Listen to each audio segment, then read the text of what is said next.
Live from the Schmoes Know Network studio in Los Angeles, California, it's the Schmoes Know Movies Show. Tonight's guest from AMC Movie Talk, Amy Rose Eisenbach. And we talk about our favorite superhero movies of the year. I am not the pit boss and I'm only half as handsome. But here are your hosts, Kristian Harloff, Mark Ellis, and Roxy Striar. Yeah, Johnny LaQuasto coming in hot. Johnny from DC Movie News. Nice to have Johnny doing the intro there. That's my boy. That's your boy. All right. What's up, guys? It is the Schmoes Know Movie Show. We are live. It is chaos in the room so far. We're finally live. Mark, how you doing, buddy? Hello, Schmoville. Hello. Yeah, good to be back with you guys from Thanksgiving. Everybody enjoy. Roxy, what do you do for Thanksgiving? Well, how about we introduce this? No, I want to know what she did for Turkey Day first. Oh, I just spilled beer on my computer, so... That's not it. That's how we all celebrate Turkey Day. No, turkey and a lot of whiskey, you know.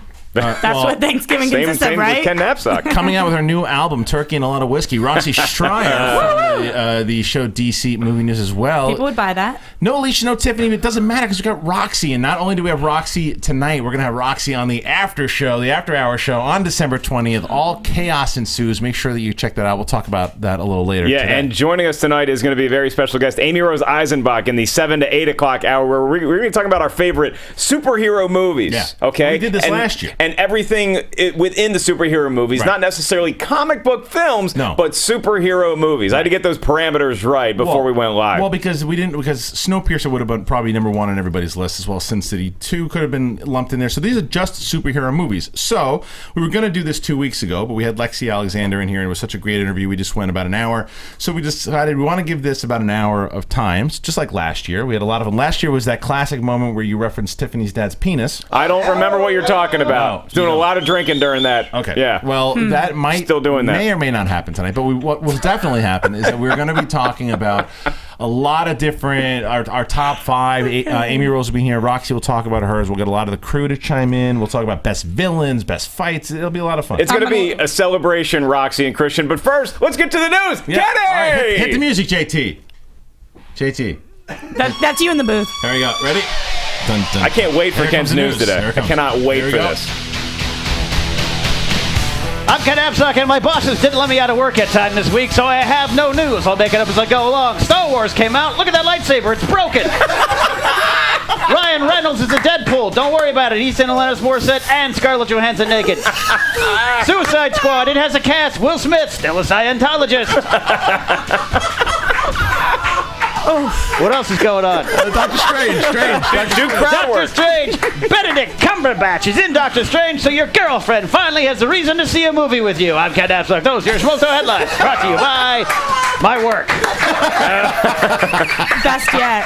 Oh, so good. Ken Knapsack. Like he wasn't able to do it. Put him on the spot. He crushed. Such good crowd work. You know what? I actually feel bad for Ken because he really works hard. He devotes a lot of hours to crafting the news that he does every week, and that's probably going to get the most positive response in the history of Ken's news. It was short, concise, to the point. I feel like Rick Ingram at the Comedy Store. Yeah, it's really. What do you do? That was a lot of fun. All right, Sinbad, let's go. So we have. He actually did do a good job of talking about the topics of the day that we're very excited to get to. I mean, you got the Suicide Squad casting, which Roxy and Johnny LaQuasto got to talk about already today. Kristian, what do you feel like kicking off with tonight? Well, let's throw Johnny up here. Johnny, why don't you sit up here for a second? Let's talk about the Suicide Squad for a second, and then First off, Ken, how dare you besmirch Will Smith and his religion? then we'll kick Johnny out of here. So let's talk about this news because I know you guys talk. If you don't know, make sure you check out DC Movie News on the Popcorn Talk Network YouTube channel. You can find that. And sorry, let's get into the overall casting because we haven't actually really talked about this in depth yet at all. Not on air. I mean, we got into some drag-out fights in my apartment about the casting, which is why you have the black eye. But I mean, look, the biggest news, with all due respect to Tom Hardy and Margot Robbie, the biggest news out of this, at least from my eyes, is that Will Smith is going to be part of an ensemble cast in a movie that people don't know that much about the backstory. So that was is exciting to me because it seems like Will Smith is kind of checking his ego and, thank God, his kid at the door. Well, not to add to the news, but they only got Will Smith to get to Jaden and Willow. I don't know if you know that. I can't believe he signed on. Honestly, we were talking about it weeks ago when he was rumored, and I said, no way. Not gonna happen. Yeah, because he's really Oscar hungry. Yeah. He clearly is, and this is not going to be that role for him. So the fact that he signed on means he must really want to work on the project, or he was paid more than he's worth for this. So I think I'm really excited about it.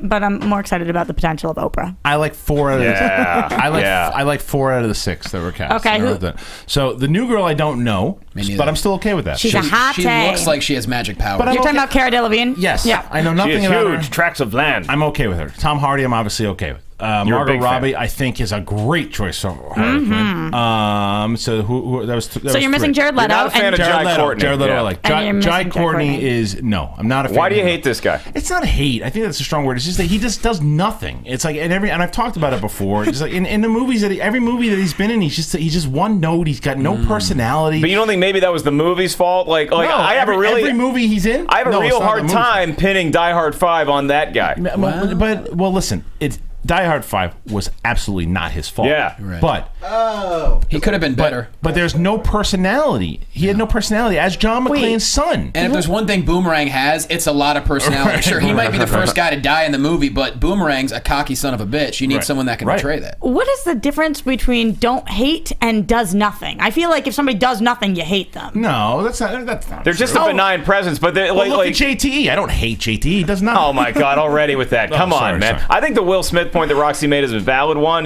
But I think that if you're chasing an Oscar, you also have to make it look like you're not chasing an Oscar. Right. You have to make it look like you're still a huge movie star, which at this point in his career he is. But he's not opening a movie like he used to. So this might be the platform, at least in his eyes, to put him back on top of the A-list universe. Well, you might, and Will Smith is my other problem with the cast. Oh, now, what do you got against Will Smith? It's not as an actor, nothing. My problem is that I think that his ego. He's got to check his ego at the door, honestly, because I think he's going to be playing like he second just did, fiddle. though. Well, because he got cast in it? Yeah. How do you know that he said, well, fine, guys, I'm going to be in this, but I want to be written in more. I want this character to be bigger. Look what he did with After Earth and his son. I think he probably did do those things, but even the fact that he's taking this movie, which isn't a movie that's going to give him what he wants, then that is checking his ego a bit. I don't think so. Not if you can do rewrites. You very well may be right, and that could be the case, but it doesn't. And that doesn't make it sure that If this was a Marvel movie, do you think, not because you're a bigger fan of one universe than the other one, but I think that people give Marvel the benefit of the doubt, rightly so, and I think that DC, everything just seems a little bit more untested and uncertain with their movie properties, because Man of Steel wasn't great, at least according to this guy, and I'm really excited about Batman v Superman, but after that drop-off, Suicide Squad, it's like it is the Guardians of the Galaxy of the DC universe, in that a lot of the public doesn't really know that much about it. Listen, it's gotta be great. Yeah, and we talked about this today on AMC Movie Talk. Is that this movie, it really, here's the beginning was Man of Steel, you said then Batman v Superman, and this is the movie that really has to deliver. Yep. And you get what's that? No, I just like when we have these discussions. This is good. This is good stuff. But it's true. Like, so when you have Ayer directing, who is clearly excited about this project, and DC is doing it right by going after this cast, because they're A-list talent, and it's not just movie stars. They're good actors, Will Smith included, Jai Courtney not included. But the Does nothing. But he's Australian. Nothing. is he? Yeah. Oh, that's why Alicia likes him so much. And that's why he's great for the role. For an Aussie role. Now he does hate Jai Courtney Twice. because he found out Alicia Malone only likes him because he's a fellow Aussie. Well, you know, it's I think the other thing about Will Smith, though, real quick, is that the fact that Suicide Squad is a lesser-known property makes me think he is checking his ego at the door, that he's not kicking it down and saying, oh, I want to be this guy, or I want to be this famous superhero that already everybody knows about. Leanne, hold on, sorry. Go ahead. Leanne Couture, The Queen. Ooh, good one. She tweets in and says, Will Smith did check his ego out the door, and then his son Thank you. Then his son picked it up and brought it back right when he came on the set. Oh, I Leanne, spoke too sassy. soon. Johnny, what were you saying? We need to get her to write the I was news. going to say, it is a little dangerous, Will Smith, because Rick Flag's the leader of the group, not Deadshot. So, I would think Tom Hardy should really be taking precedent I there. love Tom The Hardy. question is Will Smith going to allow that? That's my biggest concern. If he can step back and maybe go, okay, look, After Earth didn't play that well, people are getting sick of my shtick, then maybe, because the guy is an awesome actor, he really is. So if he's able to do it and steps back and plays a second fiddle to Tom Hardy, then I'm all for it. I only had two issues. My first one was with the casting of Cara Delevingne, because It's not that I don't like her. It's that her voice in Grand Theft Auto 5 isn't enough for me to cast her in this movie. Yeah, Period. Her list of credits are rather How do you know small. How do you know she didn't knock it out of the park? I don't know, so I'm not saying she's gonna blow it. I'm just saying Yeah. I'm not confident. Right. I don't know. She could be awesome, and then I'll eat crow, but I don't know. And my other one is not the fact that Jared Leto is cast as Joker, but the fact that we are having a Joker in Suicide Squad, which we're talking about. If he has a minuscule role, okay, but if he has a large role, what are you doing in Suicide Squad? First of all, I think it is minuscule. I think it is absolutely. Yeah. It's gotta be. It's a setup. It's a setup because if it is, it's got to be a smaller role because when you have Harley Quinn there, you can't have Harley Quinn there without having. No, you cannot. You have to. So to set it up because eventually he's going to come back, and he's going to play, and he signed on for it. He's going to play for when the standalone Batman movie comes out. Yeah. This is this is the best case scenario for the Joker casting because you do eventually have to have a Joker in the new Batman franchise, right? And it's Heath Ledger's an impossible act to follow, but I think Jared Leto is that guy that can do it. Although I liked Jake Gyllenhaal for the role too, but I think that Jared Leto will be He great. can even keep the same makeup kit he had for Dallas Buyers Club. Very true, yeah. Right. That's probably why they cast him. Should have got a bigger laugh in the room. Wake up, crew! Wake up! No, that was funny. We're live. Well, let's talk to our editor-in-chief at schmoesknow.com, Mark Riley, he's been reading about this stuff, posting it on the site. Riley, what's your overall thoughts with the casting of Suicide Squad?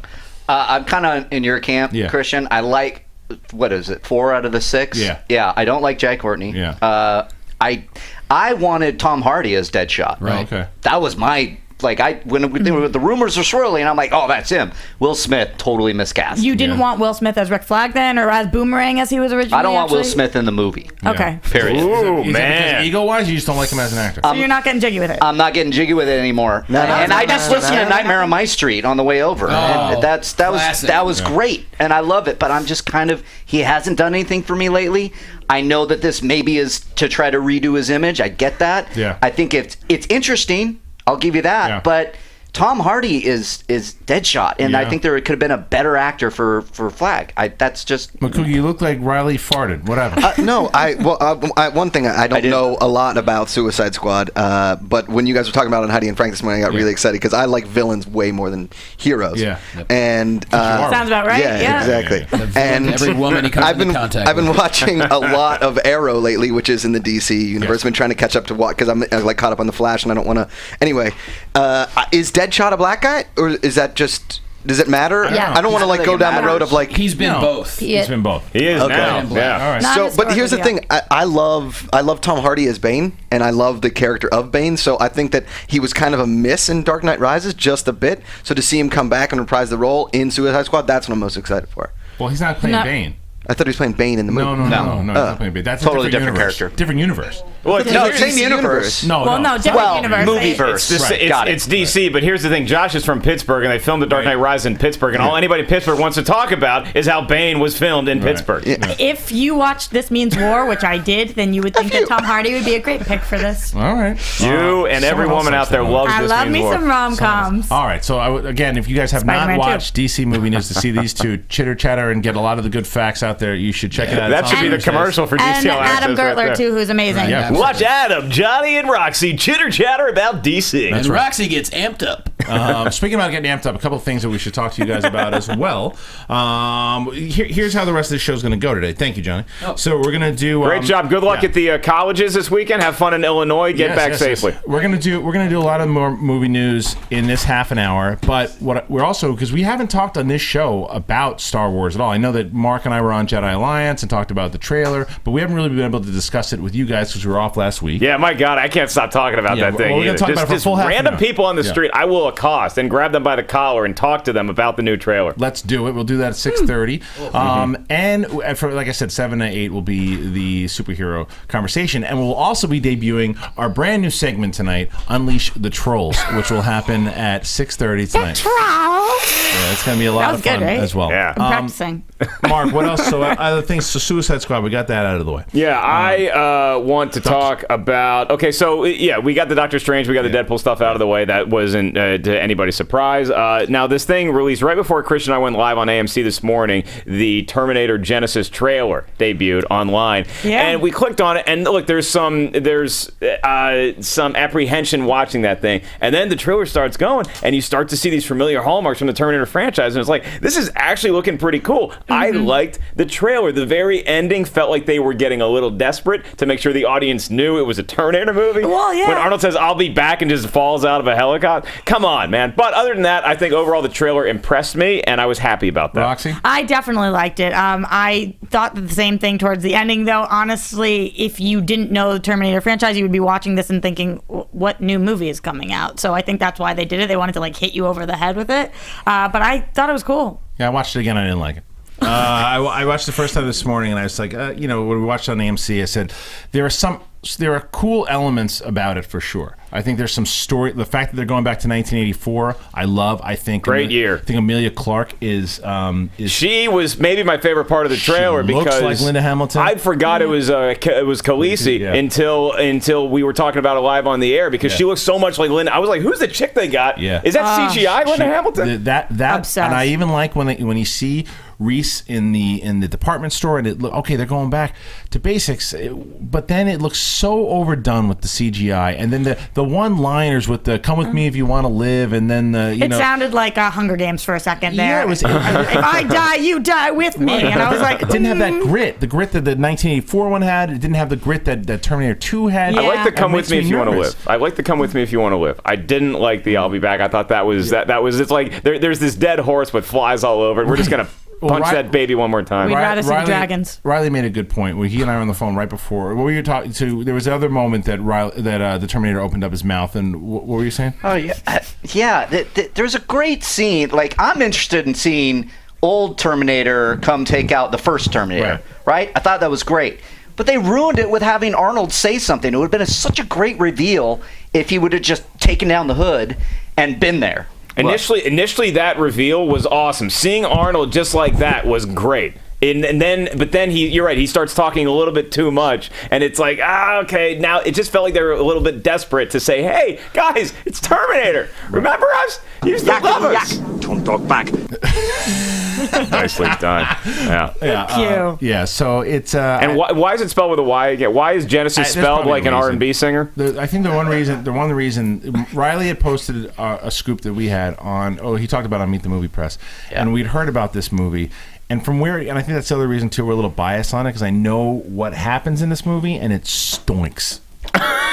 What was that? Yeah, what Kristian, was that word? That might influence your opinion a little bit because you know what happens in it. Know what's coming. Don't tell me.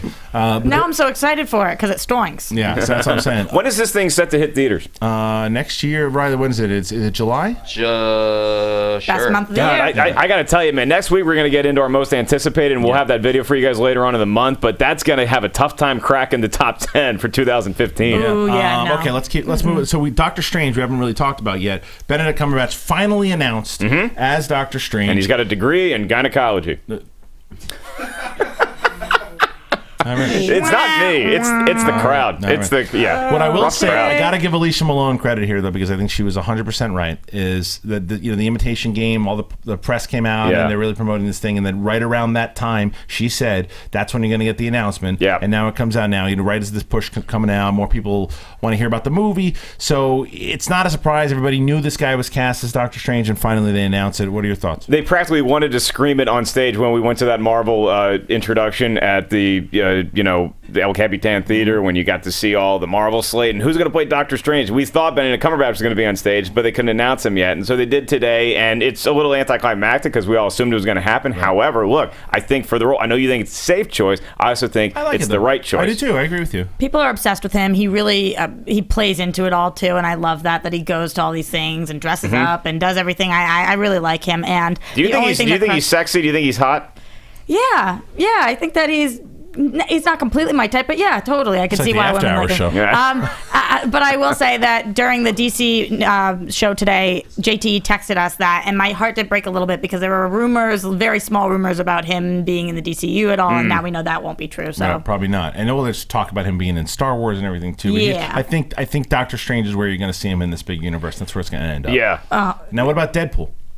Sure. Yeah, I mean, I know people are a little sour on Ryan Reynolds. I'm not. Yeah, first of all, who I think is a lot sexier than Benedict Cumberbatch. But that's just me. I'll give you that. A 70% straight man saying that. Right. And I think that Ryan Reynolds as Deadpool was the best part about Wolverine Origins. It was better than the Who Framed Roger Rabbit clause and every stupid thing that Wolverine went through in that movie. So if we get a full movie, like the first 10 minutes of Wolverine, watch Kristian and I's reviews on Wolverine Origins that we filmed in like 2010 with Fat Ellis and you filmed. Yeah, and you can see how excited we were about the first 10 minutes of that movie. Yeah. If that's our movie, sign me up. That's true, yeah. I've backed him since Two Guys, a Girl, on a Pizza Place. Nice. Yeah, great show. I love that guy. I liked it. I liked it before they shortened it to two guys and a girl. I like the Pizza Place in there. I like the Pizza Place, so I'm in. Van Wilder. It's from Florida State. Yeah, sure. Or Kreischer. No, you know that they also with Deadpool is that when they released that little video before the announcement, and Ryan Reynolds voiced it and everything too, you knew he was coming back. Yeah, and he's the perfect. He gets to actually play Deadpool this time. He didn't play him last time. Yeah, he has to actually play him. Played him for like 10 minutes. And he actually gets to be... I was just going to ask you about Benedict Cumberbatch because Roxy was hoping he was going to be cast in a DC Universe film. Yeah. Ryan Reynolds is going to go from a DC Universe film that was not well received, everybody gets to forget about that. Now he's leaping from the DC lily pad to the Marvel lily pad. What a jump. It was so not his fault, though, and I feel like there's been a bad taste in everybody's mouth about his name, and it was not because of him, so I'm glad that he's getting over it and moving on. And now, Chris, I got a question for you because you're the studio guy. You're the guy with the insider knowledge. Now, this movie, this Deadpool movie, is this going to be part of the other Marvel films? Is it Marvel Studios, or is it going to be one of these 20th Century Fox X-Men films? Riley's got the better insight. I think I know the answer, but Riley's shaking his head. What I would say is I don't know if it's going to play into actual X-Men, but Riley will probably know better than I do. Riley, what do you got? Yeah, it's 20th Century Fox, and there's rumors that they're going to cross over with X-Men. Okay, so, good for them. Good for them. You know when you have a friend that helps you and jumps in so that you don't have to make yourself look bad if you don't know the answer? He didn't do that for you. Well, why did he say the same thing? Yeah. He just didn't help you out much. I've always said Riley's a terrible friend because he doesn't want to go to Chili's anymore. He has one near-death experience and he's like done with the restaurant. Yeah. Hey man, I almost. Okay, so and then lastly, before we go to break here, is that 24. We talked about this on AMC also. Yeah. This Bond. Spectre. A lot of great Bonds. I know. Minus the mustache, Josh McCouga over here. Very excited to get rid of that thing, huh? So McCouga, you hear all this Bond news. You got Christoph Waltz as the villain. You got David Bautista possibly as his henchman. Looks like they're going back to the roots of the original Bond, and now you have what's the name of the organization? Spectre. Yeah. So, which is the movie? Which what the movie's called? So, what are you thinking? I mean, I've loved these last two with Daniel Craig. He's been awesome, and I'm a huge Bond fan. I mean, I have last three or just two of them. What's up? Every Daniel Craig film. Every Daniel Craig. Quantum of Solace didn't kind of count. Yeah. It was a mulligan. But Skyfall was fantastic. Breakfast Ball. Yeah, Skyfall was great. And Casino Royale was just awesome. And, I have the whole Bond collection on VHS still in Pittsburgh. I saw it when I was home. And listen, I don't think Christoph Waltz does no wrong. The guy is like especially not as a villain. And as a villain, you know what I mean? If he like came into my kid's school to like do a play, I'd be like, I don't think we should be doing this. It's like bad. But put him in there. He's going to be awesome. I can't wait for these things. I got a question for one of our crew members, and I think you know where I'm going with this. Kenny, you always look so debonair. You're dapper. Are you a big James Bond fan? Did he kind of influence your wardrobe? I was talking with Mike Beatrice, one of our friends, and great hair on Mike Beatrice. JT and I agree. Prior to Daniel Craig, I had no interest in James Bond, though I did see all the Brosnan films because of the Nintendo 64. Daniel Craig, those were so realistic. I had no interest in watching the old ones because they're just cartoonish to me. Yeah. But I think I may go back and dive in. Hey, look at that. We got Kenny back into a movie theater. All right. No, I'm going to do it at home. Kenny doesn't like being in public unless he's allowed to control the situation. That whistle was good, though. That was impressive. Wherever that came from. I can't whistle. I actually cannot whistle. Oh, my God. It's my one tragic flaw. JT, before we go to break here, I need you to do me a favor. Turn your mic on for a second, please. What up? Will you tell me who is in who was the girl in Fast Times to Ridgemont High? Oh, one of my all-time favorites, Phoebe Cates. What did you say her name was on box office? I don't recall. What did you say her name was on box office? By the way, you just said Fast Times 2 Ridgemont. I was going to say, every time, I've noticed, I've done a lot of studying. Every time Kristian talks to Jete on air, it's like he seeps into you. It happens. But what did you call her? Phobie. Phobie Kids. Over the depression. So make sure you watch Fast Times at Ridgemont High with Phobie Kids. Especially the pool scene. We will be back after the break. When we get back, we're going to be talking. We're going to be doing Unleash the Trolls, Star Wars. Talk about the After Hours show a little bit. Schmoes Know Movies. And hey, tweet in hashtag at Schmoes Know, whatever Schmoes Know. Fuck you, JT.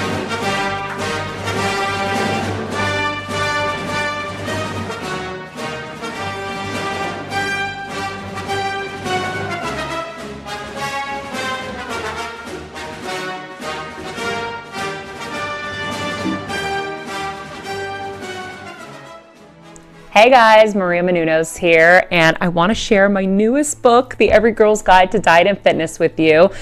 Basically, every woman always stops me and asks me how I lost 40 pounds, so I decided to put it all in one book. Everything I did to lose 40 pounds step by step, and how you can too, is in here. I did it with no time, no money, and no willpower, and now I'm going to show you how to do it too. You can pre-order it on Amazon, Barnes & Noble, Target, Walmart, wherever books are sold, and it's out June 3rd. So I hope you guys love it.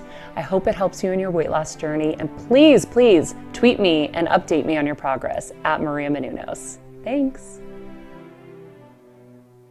What's up, Schmoville? It's me, the Wild Man, Josh McCouga. You guys know me from the podcast and Wild Man TV, but did you also know I have my own talk show? It's called Between the Sheets. I bring on comedians, TV personalities, adult stars, and we talk about everything, but mostly sex. So go to my YouTube channel, The Casual Mafia, subscribe, and see every episode of Between the Sheets. We done? Yeah, I'll be right there, sweet. Hi guys, I'm Sarah Stratton. I'm here with my wonderful co-host JT and Finstock. And we want you all to tune in for our show. We show on Mondays box office breakdown for the Popcorn Talk Network. We talk about all the weekend's numbers, all the big movies. What else we got, JT? We break it down, not only the numbers here, but we do domestic. We have a great game with foreign titles that Finstock runs, which is hilarious. This is your one-stop spot for entertainment and news. I got this Jennifer Lawrence story if you guys want to hear it really quickly. Of course. Yeah, none of your stories are quick. We have 20 seconds, guys. I need you all to subscribe on YouTube, download us on iTunes, and, of course, watch us on Mondays. Poof. Stand-up comedy, sketch comedy, screenwriting, radio, acting, professional wrestling, love, life. Ken Napzok, the producer of the Schmoes Know podcast, has failed at all of these things, but his friends haven't. So join Ken as he makes his wonderful friends your friends, including some of your favorite Schmoes Know characters as they discuss life, the universe, and everything on The Napzok Files. Available on Stitcher and iTunes. Hashtag The Napzok Files to join the conversation.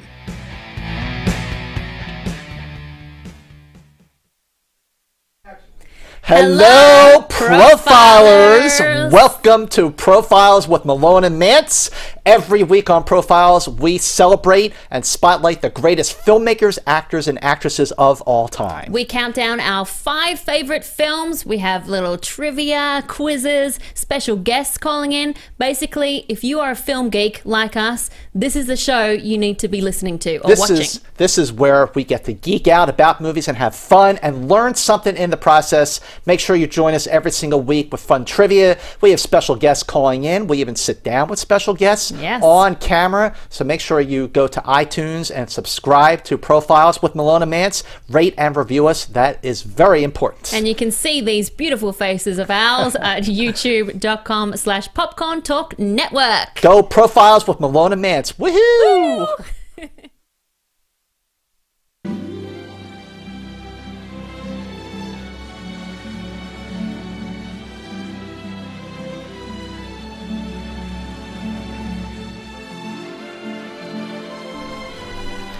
And we come back to the Schmoes Know Movies Show with the music that my bride will be walking down the aisle to, one of the love themes from Star Wars. Welcome back to the Schmoes Know Movies Show. That is Roxy Striar, Kristian Harloff. I'm Mark Ellis. Kristian, we got a new t-shirt store. We got a site, and we have so many cool designs that are both from the world of Schmoville and from the world of movies that you guys know and love. Yeah, a lot of you guys may or may not know about it, but we have if you go to any one of our YouTube videos, go to we just put up our Hobbit review, by the way, if you didn't know that. Hobbit, Battle of the Five Armies. Go and look. The first link there is a link to our t-shirt store, and what you will get there, yes, there's Apes on Horses. That's only available for the next week. If you want an Apes on Horses shirt, it's only available for the next week, so go there, go check it out.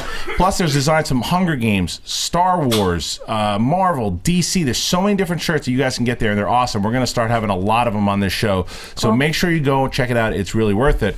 Another thing that's going to be worth it is December 20th. Dun, dun, dun. It is going to be a madhouse. If you didn't know, the after show, the after-hour show is going to be here. It's going to be it's the only time you can get it is live. One time, I know you guys are, hey, put it on. It's never going to be on anything except live. You guys have to tune in. It'll be around from 9 o'clock to 12 p.m.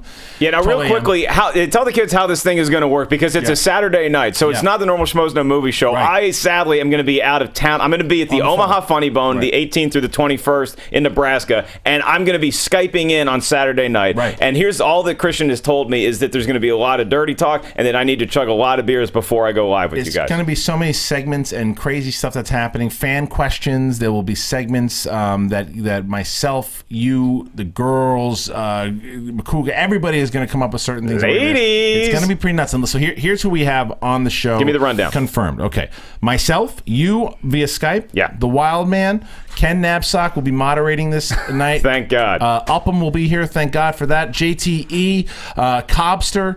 I don't know what Cobster is. A really strange hand gesture on the after hour show. Oh, okay. Right. Not what I saw. How about Gray Drake?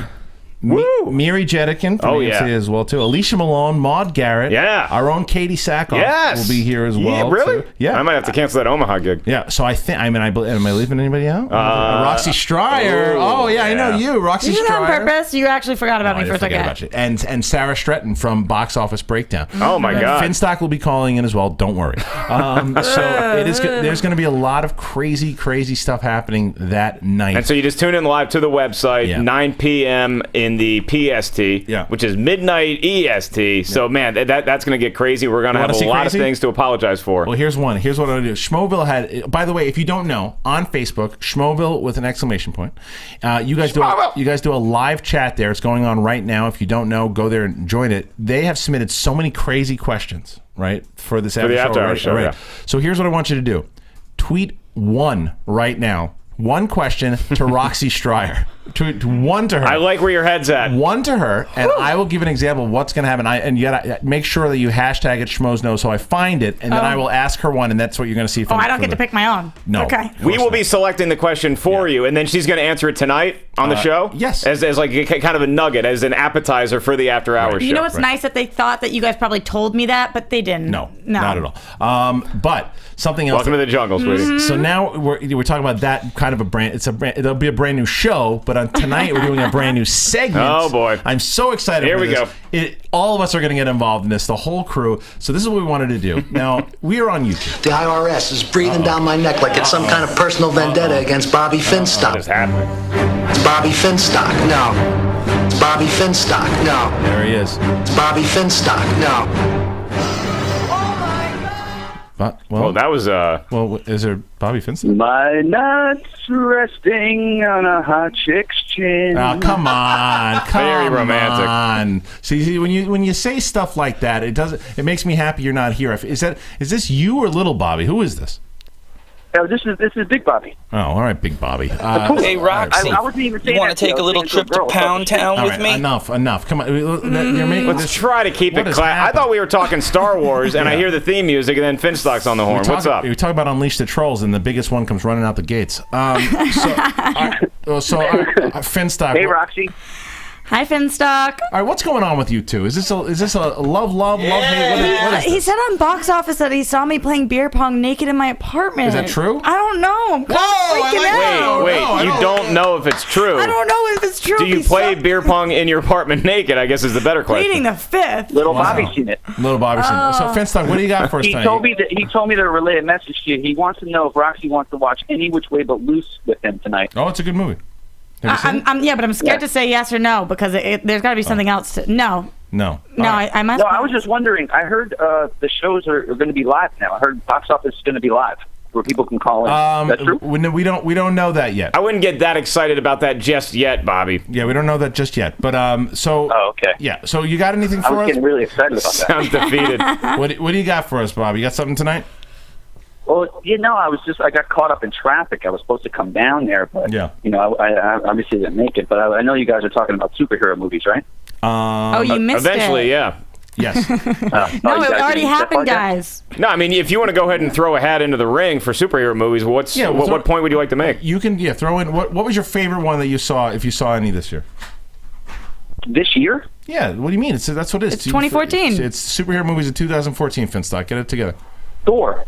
Okay, that came out last year. All right, Finstock, thank you so much. And watch Finstock. You gave a hell of an effort. He's calling from jail. This is his one phone call. Great job. Yeah, we'll watch Finstock on Box Office Breakdown every Monday on the Popcorn Talk Network. All right, Finstock, we'll see you. I love you guys. We'll love we you too. miss you. All right, Dude, that was totally little Bobby stealing his phone. Should I read this question out to Roxy? Let me see. Did you pick one? Yeah, let's go. Don't look. Okay. All right.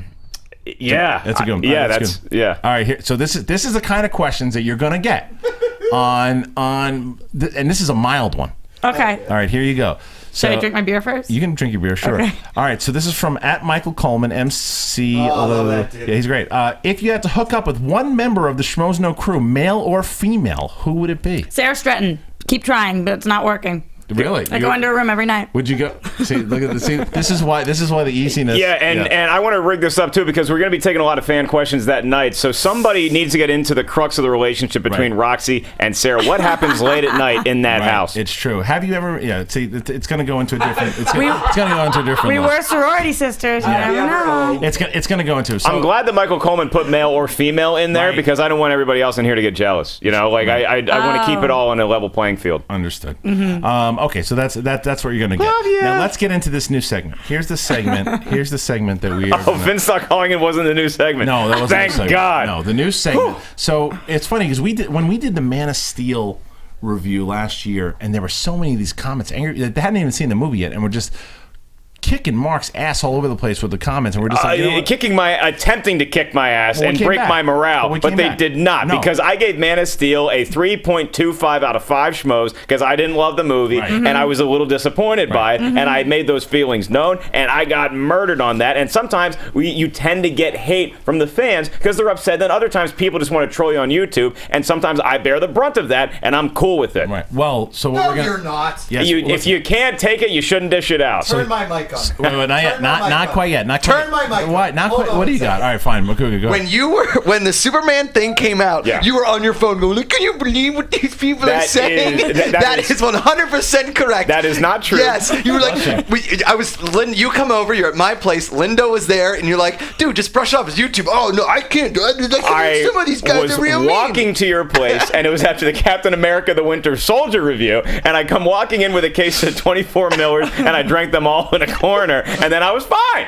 Right. Then I was fine. Well, that's the birth of this. 3 days later. So JTE is going to play. Here is our brand new segment, Unleash the Trolls.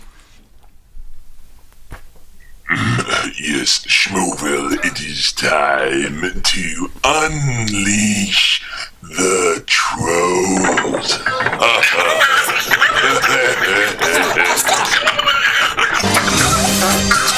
Unleash the Trolls. Here it is, Schmoville. Gonna be very simple. We're all gonna read out 1 or 2 comments in a voice of our choice. We're not gonna say the person's name that wrote the. No, we don't encourage this behavior, but sometimes it happens. So we're all gonna take our time. Hey, Kenny, do you know what music this is from? Gremlins, Kenny. Gremlins. All right, so here we go. So we're gonna pick. So everyone gets to pick. Ken, you can come up and you're gonna pick one in a second too. Everyone's gonna pick one, and it's going to be a fun voice. So here we go. All right, ready? Mark, why don't you go ahead and start? All right. From The Walking Dead Episode 5 of this year review, the comment is, "Shit, it's just Mark? Well, I'll go watch something else." All right. This is from our Birdman review. "Mark, it's Alejandro, not Alexander, you little bitch." All right. From the show with Chris Lee, we've got No more girls who Ellis doesn't know too well because he turns into the biggest creep ever. All right, Riley, what do you got? Riley? This comes from Beyond the Lights review. Comment. You're boring. Stop talking about it, okay? People want to hear fun and funny things. Like a cat eating peanut butter. All right. What does that mean? Makuga, what do you got? Go to somebody else. I haven't even looked at this yet. Oh, okay. All right, I'll do another one. This is from a Box Office Sunday video with Cobster. Please get rid of this fool.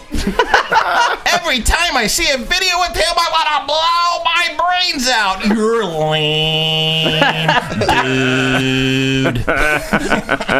I love it. All right, here's a good one. I think that we may have a female conflict in Schmoeville because I want you guys to listen to closely to the tone of this comment. Mm-hmm. This was left on our fall movie preview that we did on this very show in the month of September. Wow, Tiffany is just a big turnoff to me. I would pay to see Forrest Gump in IMAX for $10. I truly despise anyone who doesn't support classic films. Is that not Alicia Malone writing that? Yeah. That's totally her. That is okay. Classic. Ken, do you have one? Here you go, Ken. Ken, when you're ready. Roxy, you got another one? Okay, yeah, I was going to do Tiffany one too, so because I miss her. This is from this week's movie news headlines from Steal the Reel. Oh, I can't say it anymore. It doesn't matter. Go ahead. It's all right. Well, sorry, it says, why does Tiffany have to moan in response to every joke the Pit Boss ever tells in this segment? I just don't know. Pit Boss, you got one? I kind of like the moans. It's a little sexy. That was good. Pit Boss, you got one? No, yet. No one. Okay, all right, yeah, here's... I got one. Ready? This is from the Let's Be Cops review with the Wild Man. Me and Makuga did this one.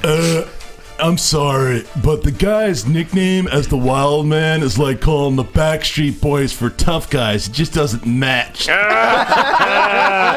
ain't crazy, Josh. Oh, man. All right, next. I'd like to tell my broken left side of my body that. Kenny, what do you got? Makuga's got one. Okay. This is Nightcrawler review. Comment Marat Caracas. I hate both of you guys gave this a 4.5. Fuck you! Your asses are really high up. Somebody has to take it down. Watch Jeremy and Chris a little bit and respect. 4.5. Fuck you so much. Because of the people like you assholes, nobody gets nominated. You pieces of shits. Wow. Wow, is that in there? I've never heard that before. That accent was the perfect compliment to the actual comment. Pissed. He was not happy. Kenny, you are up. Okay. This is from the Batman v Superman Comic-Con trailer review. Maybe Tony Stark helped him! Huh? Am I the only one who heard that? Come on, guys, you really don't know shit about anything, clearly. Next time, do some research before you, just the letter U, make a video speaking dumbass nonsense. Back to my cave. Oh, so good. All right. Oh, Kenny, that's fantastic. From the Lexi Alexander interview. Blah, blah, blah. Feminism. Blah, blah, blah. Oppression. Blah, blah, blah. Rape culture. Fuck off. Unsubscribed. I've been loyal since 2010, but I'm not going down this road. RODE. With another YouTube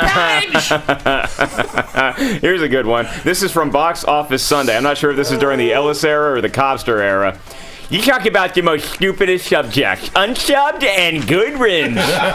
Now, mind you, stupid with two O's, and it's a unsubbed and good rins, as in rins out your mouth after writing such filth on our website. Interstellar review. Harlow Facely doesn't like the movie because he's too dumb to understand it. I just like from the Batman v Superman one. Fuck you guys. Thank you. JT, you got one? No, he doesn't have it. All right, Riley, what do you got? All right, since this is off of one of my Riley rant of Transformers 4. Yeah.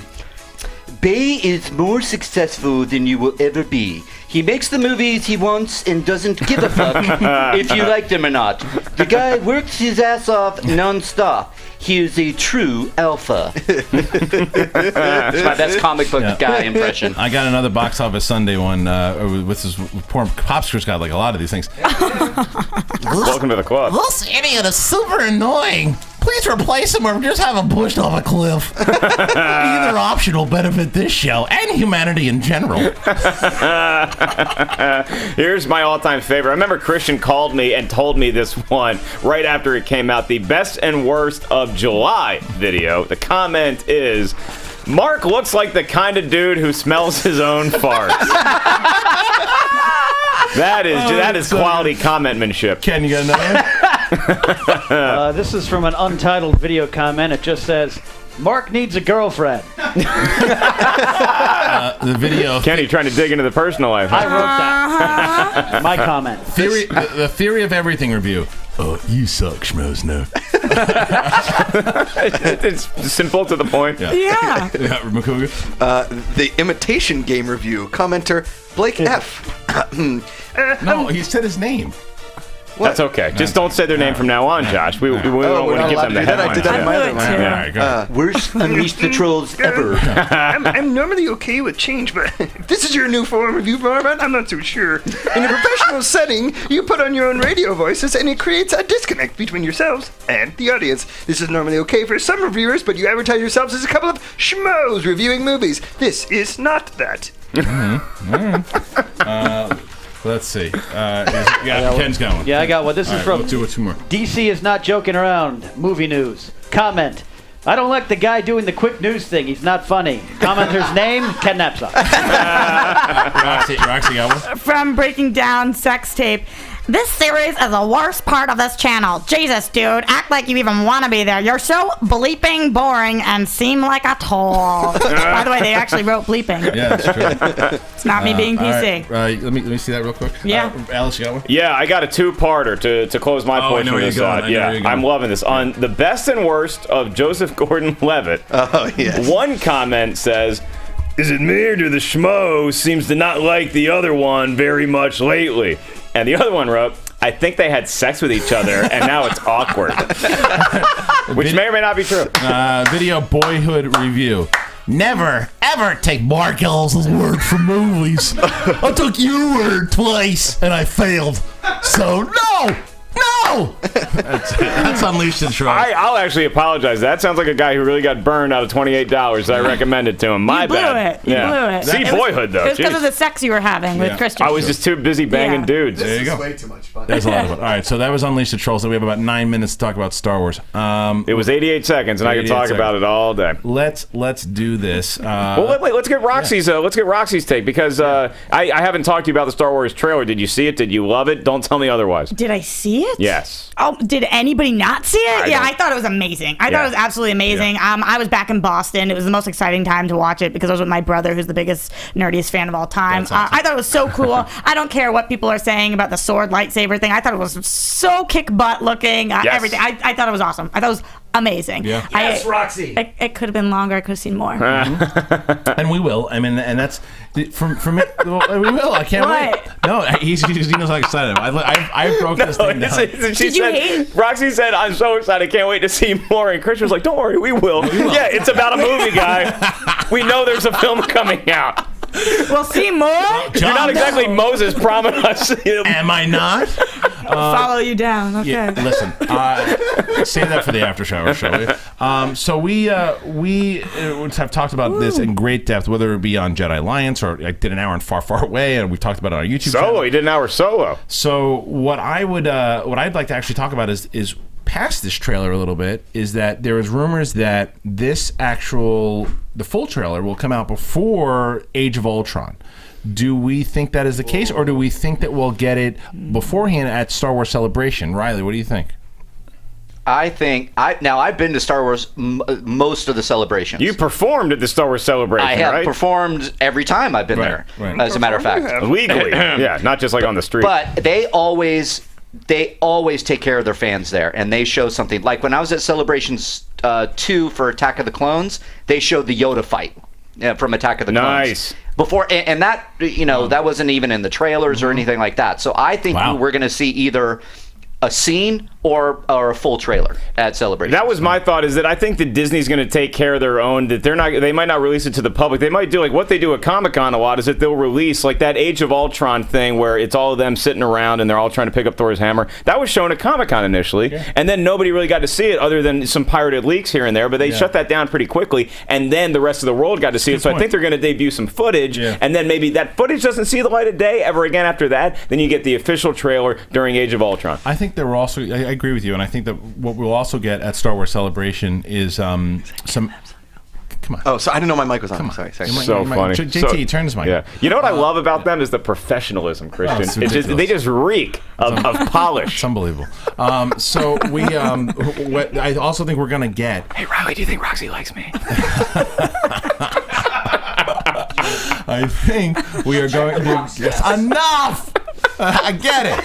Guys, you're gonna see more Star Wars footage eventually. No, you will. You will see the footage. Don't worry. No. I'm sorry. I want to hear your thought.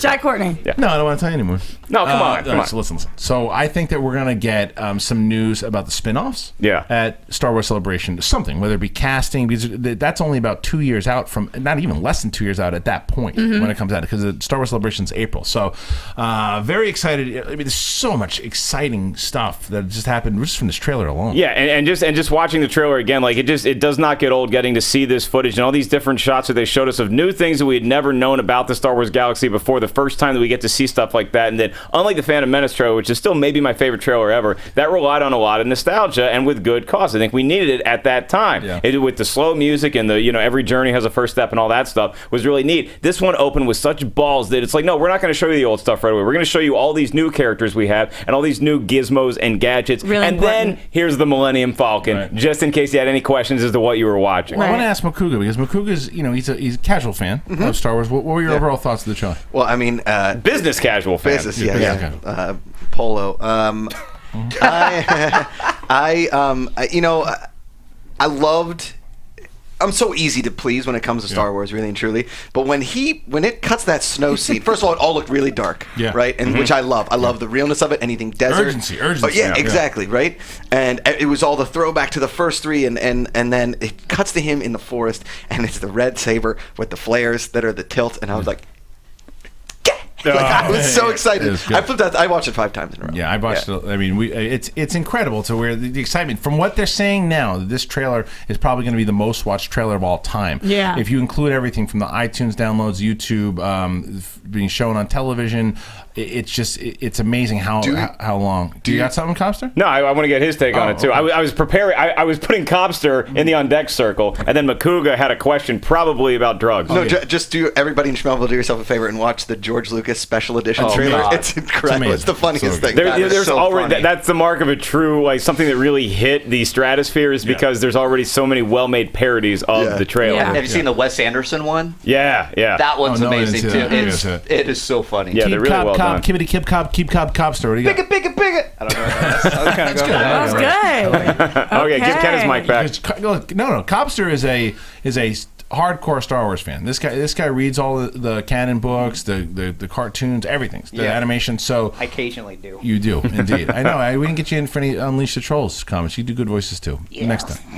All right. Listen. So what did you clear that first? What were your thoughts? What were your overall thoughts of the trailer? It was incredible. Yeah. It was everything that I wanted. Did you cry a little bit? I did. And the saddest part about it, it's 7:15 in the morning. I'm at my brother's base for Thanksgiving. We went out to go visit him, and I'm just sitting in my bed all by myself. He's like, "Dude, what are you doing?" I'm like, "I saw it, man." He's like, "Let me see it." So it's great. I honestly don't need to see anything else. You're lying through your teeth. I have to see Luke, Han, and Leia at least once before. Yeah, see that's what I'm struggling with as a human being and somebody that if the Force was a real thing, I would so easily be tempted by the dark side because I literally could not stop myself from watching the trailer. I was on the airplane and I was thinking like when I land, I'm not gonna watch it. I'm gonna go to the movie theater in Cleveland because it was playing like 8 miles from where the club I was doing. And I was like, that's where I'm gonna go watch it for the first time. And then I get off the plane, I see tweets coming in that it's actually up, and I'm like, I got to do it, and it was worth it. I think I did it the right way. Yeah, it's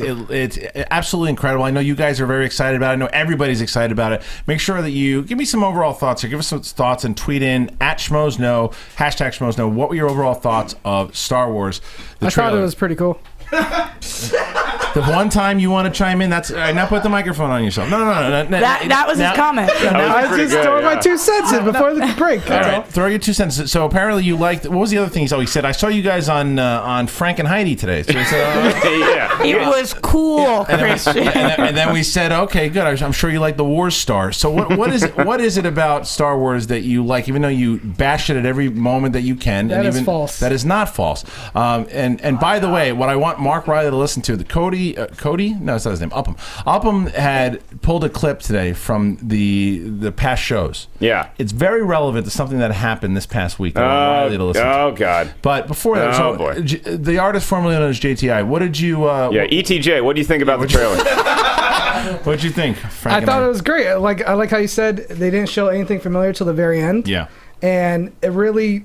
I honestly feel like what Copster said, I don't need to see another trailer. I will watch it when it comes out, but I think they did a great job of teasing. It's probably the best. I think it's the best teaser of all the other films, even Phantom Menace. All right, well, I got another teaser for you. Amy Rose Eisenbach is ready to be on the show very soon from AMC Movie Talk, our coworker. Her very first time on the show. Having the show this long, she's never been on. I can't wait to have her on. She's never been on this show? Never been on. Wow. And it's so fun to have her on because we're going to be talking about superhero movies 2014. Now, this is your homework, Schmoville, while we go to break here. Go ahead and hashtag all of your top 5 because I'm going to read your list out. And the phone lines are going to be open because after each one of our lists, we're going to have you guys call in and tell us what you thought of our list, just like last year. But that's after the break. So start your list now. Tweet it in at Schmoes Know. Top 5 superhero movies of all time. Schmoes Know Movies. Mark Ellis, Kristian Harloff, Roxy Striar. Schmoes.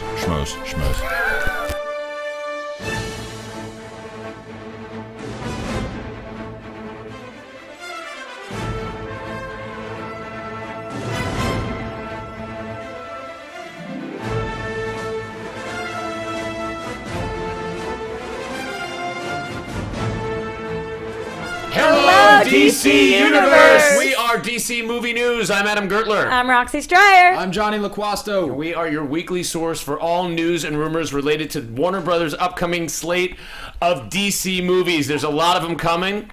Yes, and we're playing with the toys on the table right now, paying attention to Adam, of course. That's an Adam West bobblehead. What other show can offer you that? This is true. There's a lot of movies coming from DC and Warner Brothers over the next few years. We have to wait till 2016 till they get here, but we're going to talk about them week after week. Rumors upon rumors upon rumors. And make sure you find us on iTunes and YouTube at Popcorn Talk. And we also embrace awkward silence. You found the Jedi Alliance on the Popcorn Talk Network, the celebration of the greatest saga ever told. Where can you find us? Glad you asked. You can subscribe to us on the YouTube page, just search Popcorn Talk, and we're also on iTunes, just search Jedi Alliance. And if you're on iTunes, subscribe, rate, and review. Follow us on Twitter at Jedi Alliance SK and the Popcorn Talk. Don't forget we also have Instagram. And Facebook, so give us a like and a follow, and like some more, and then press like. Please continue to listen to the Jedi Alliance because many Bothans died to bring us this information. Poor Bothans. Hello, we're the Marvel Movie News Team. My name is Matt Key. I'm Meredith Placco. And I'm Matt Cook. You can join us here every Thursday night where we discuss and dissect all the Marvel movie news from the week. The name pretty much says it all. We also talk television, everything from the Marvel Cinematic Universe, Sony, Fox. If it's going on in the comic world and the movie world in Marvel, we have it here. So tune in and nerd out. It'll be fun! It'll be a great time. You can catch us on youtube.com/Popcorn Talk Network or find us on iTunes and subscribe to the podcast.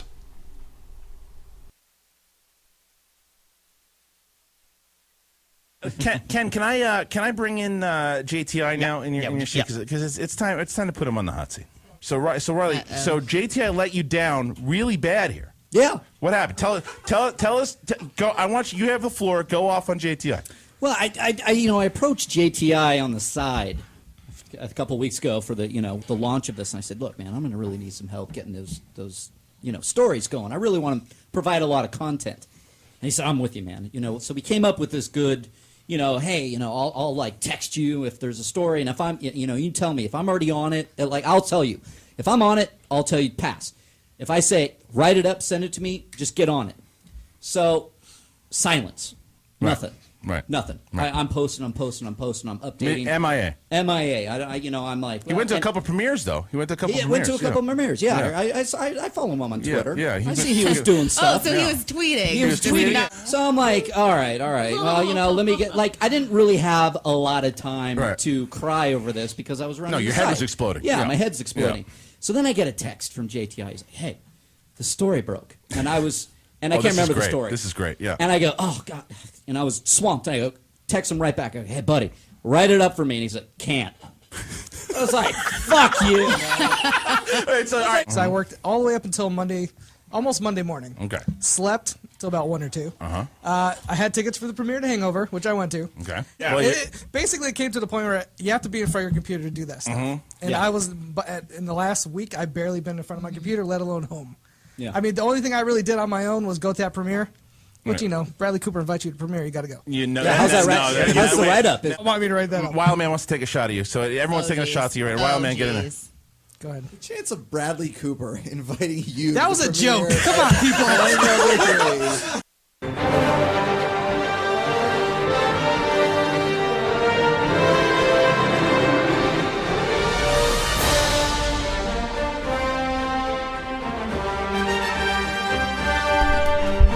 All right, Schmoville, we are back. It is the Schmoes Know Movies Show. That clip during the break was phenomenal. Got to give Upham props. Upham pulls all the clips beforehand. Well done, Upham. Give Upham a hand, everybody. He's on the show, right? Yeah, Upham, tell us what you thought about the Star Wars trailer. I'm just kidding. No, we're not that interested. That's fine. What was great? I'm interested. Riley, can you tell me why that was so relevant that clip was played? Can you tell me?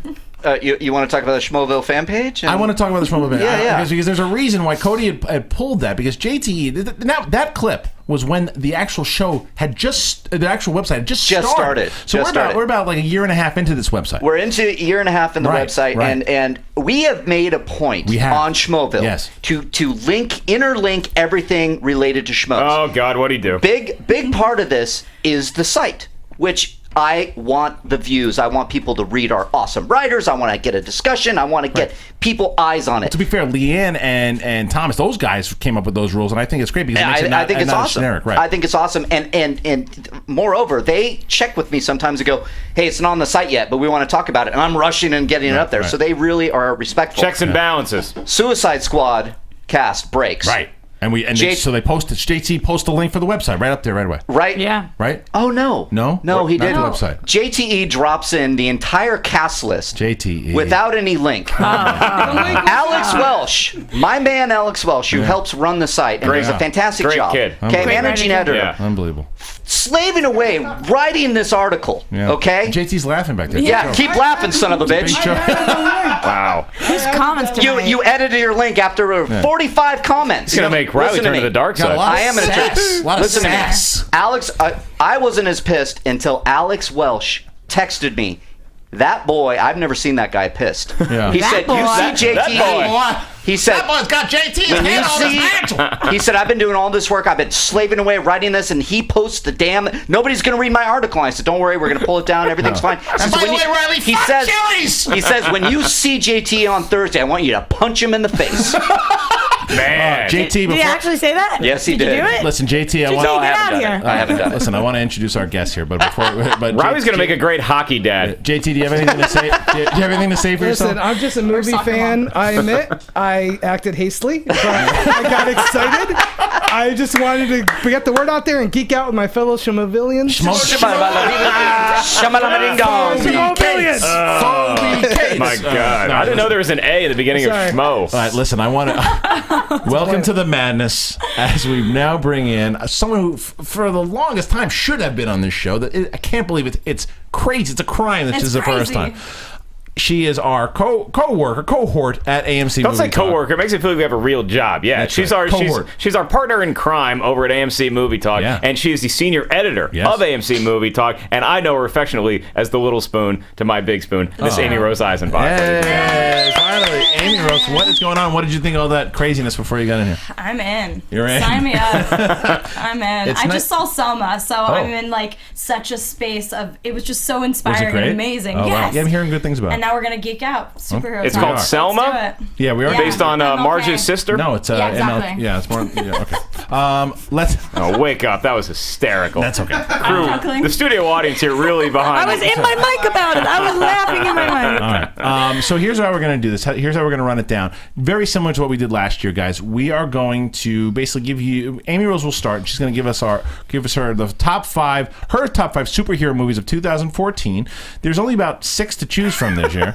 How many were there? How many? What's a normal crop? Here are the ones that I think people will choose from. If I forgot one, then fine. But out of the ones, there were ones that are out there. There was Captain America that was out there.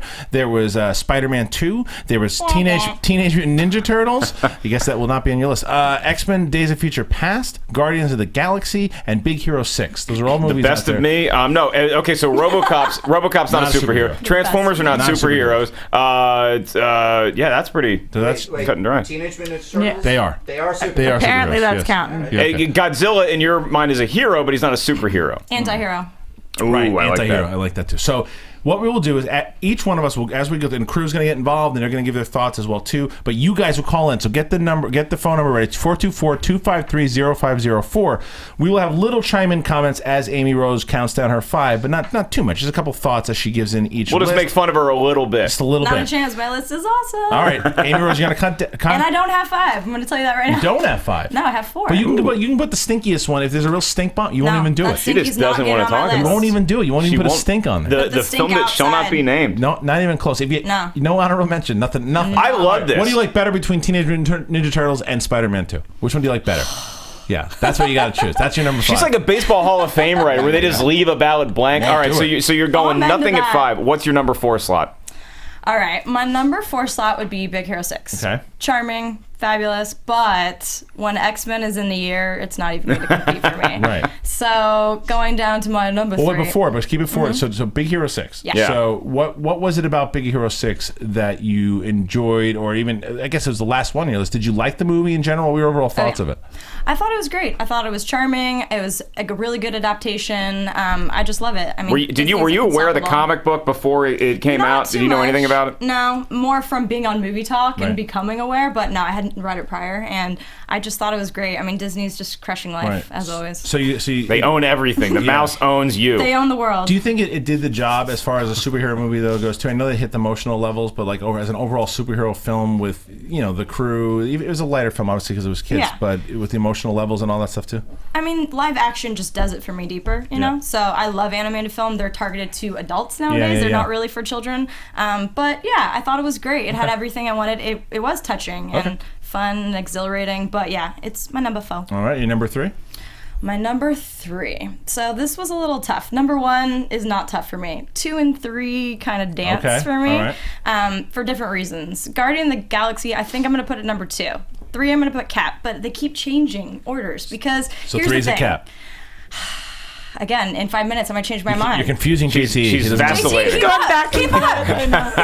He's with you. I think I'm going to do Cap as number 2. Switch it again. Oh my God. JT, do the flail. JT, do the flail. Do the flail. Here, I'm going to break it down. Are you ready? So Guardians of the Galaxy was so much fun because of the ensemble. Yes. They all have such incredible, diverse craziness. Were you a fan of the comic before? Yes. You were, okay. And Dancing Groot, which was just an afterthought from James Gunn, became like the pet I've always wanted. Basically. Can you put the camera on Ken for a second, please, JT? Put the camera on Ken. Very, very nice. That's a really good actually group. pretty good. I can't wait to see. This is how happy he gets when he doesn't have to do the news. Yeah, that's Ken celebrating after a successful hitting on waitress attempt at Red Robin.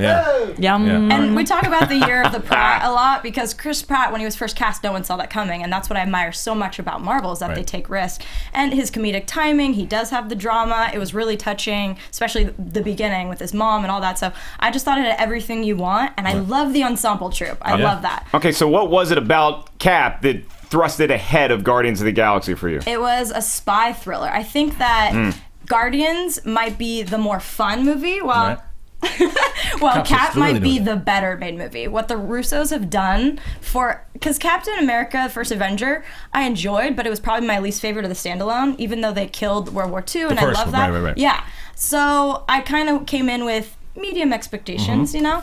But then the Russos, again, relatively unknown in the film space, come and just crush it. Scarlett Johansson and Cap's chemistry were amazing. Yeah. And, like, Bucky, I whatever. We can jump into spoilers. Sorry, if you haven't seen it, there's going to be spoilers in this. Just see it by now, Yeah. but they could have made Winter Soldier a really flat character, and he wasn't. They really showed the depth and they set it up nicely in the first one, too. Exactly. Yeah. So I just love that. And Captain America, like, I love pairing the two of them together, Widow and Cap, because their moral codes are so different. So it was just so dynamic and explosive on screen. But you just are a girl with a hard-on for mutants. Tell us about it. Okay. On your left. Okay, well. So, yeah, X-Men. Basically, there are two properties that I religiously grew up with. X-Men and Batman, all right? X-Men plays off my favorite relationship in all of comics, Professor X and Magneto. So freaking fabulous. Best. And they really got rid of all the continuity issues with this one, opened the slate. I just loved it. Having Bryan Singer return to the franchise was such a good move. Jennifer Lawrence finally became the Mystique I wanted her to become. And I love it. Professor, they're so good in that role. When they were first cast, I was like, I don't know if they're going to touch, Ian McKellen and Patrick Stewart, but they crushed it. And yes. I was going to say, were you upset initially because you liked First Class? I did a lot. So were you, it's my second favorite. Yeah. So were you upset initially when they said Vaughn wasn't coming back? Yes. Okay. I was. But still okay. Because what Singer did for just comic book films in general, I mean, he raised the bar. He made them what they are. But I hear that guy throws a hell of a party too. Invite me, yo. I'm an X-Men fanatic. But what? There was a good party. I'd go. Okay. Oh, too soon. He wouldn't invite me, but he would invite you. Damn right he would. I'm adorable. It's the After Hour show. There we go. But yeah, it had everything I wanted.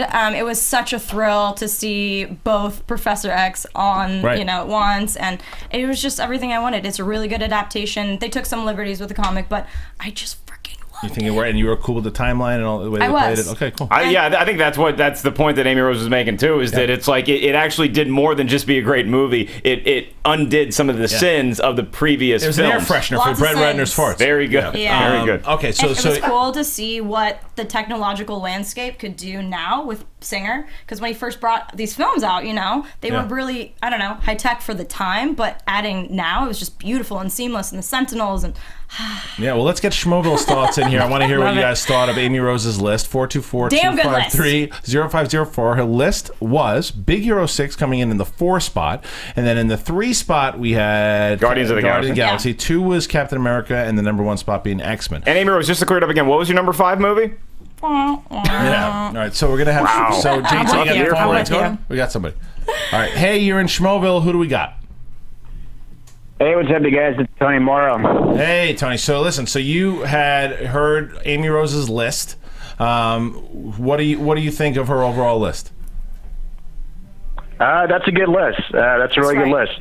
Okay. What's yours? I've not seen Big Hero 6 or Spider-Man, nor will I ever see Spider-Man because it looked terrible. I really only like Guardians and Winter Soldier being my favorite. Okay. That's just my opinion. All right. Well, thank you, Tony. Appreciate the call. He flipped what Amy Rose. He had the same conflict that Amy Rose did, except he took Guardians to the top spot versus Cap. They're great for different reasons. So now you guys can't be friends. Sorry. Let's get one more call in here from Schmoville. Hey, you're in Schmoville. Got?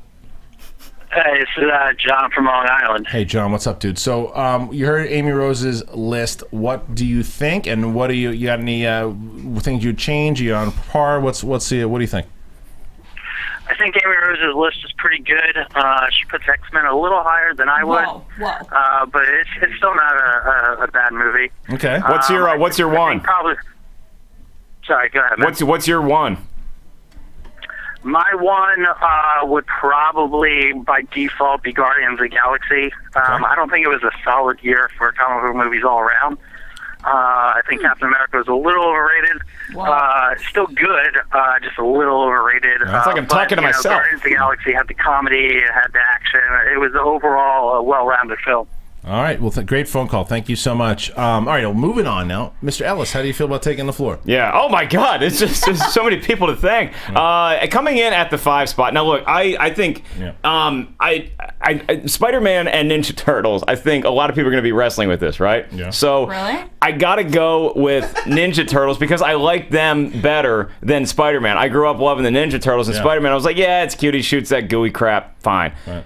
the Ninja Turtles, to me, even though the movie wasn't great, the Ninja Turtles in the film were so much fun to watch, and it was great. Leonardo leads, Donatello does machines, but Michelangelo was the one that was really the standout to me, okay? And we're going to talk about the Turtles again when we get to our favorite scenes in comic book films. Don't you think the Turtles could have been in the movie more? Like, for me, the thing with the Turtles was that there's one scene where they're in the elevator and they're jamming, they're getting ready to fight. Yeah, there goes my scene. There goes the surprise. but that's the scene. That's yeah, it's great. But that's the one scene that actually felt like a Turtles movie. Like, I felt like they weren't, like, when you started giving Will Arnett all this stuff to do, blah, blah, blah, blah, he was doing all this stuff. Good. Yeah, Will Arnett, he ruined it. Megan Fox is hiding behind furniture the whole damn movie. This is why you have a black eye, because you say this kind of stuff. I thought Megan Fox was a really good April O'Neil. Was she the hottest April O'Neil of all time? No. That honor goes to Paige Turco from Ninja Turtles 2, Secret of the Ooze. But yeah, I got to go with Ninja Turtles at the 5 spot over Spider-Man. What are you thinking?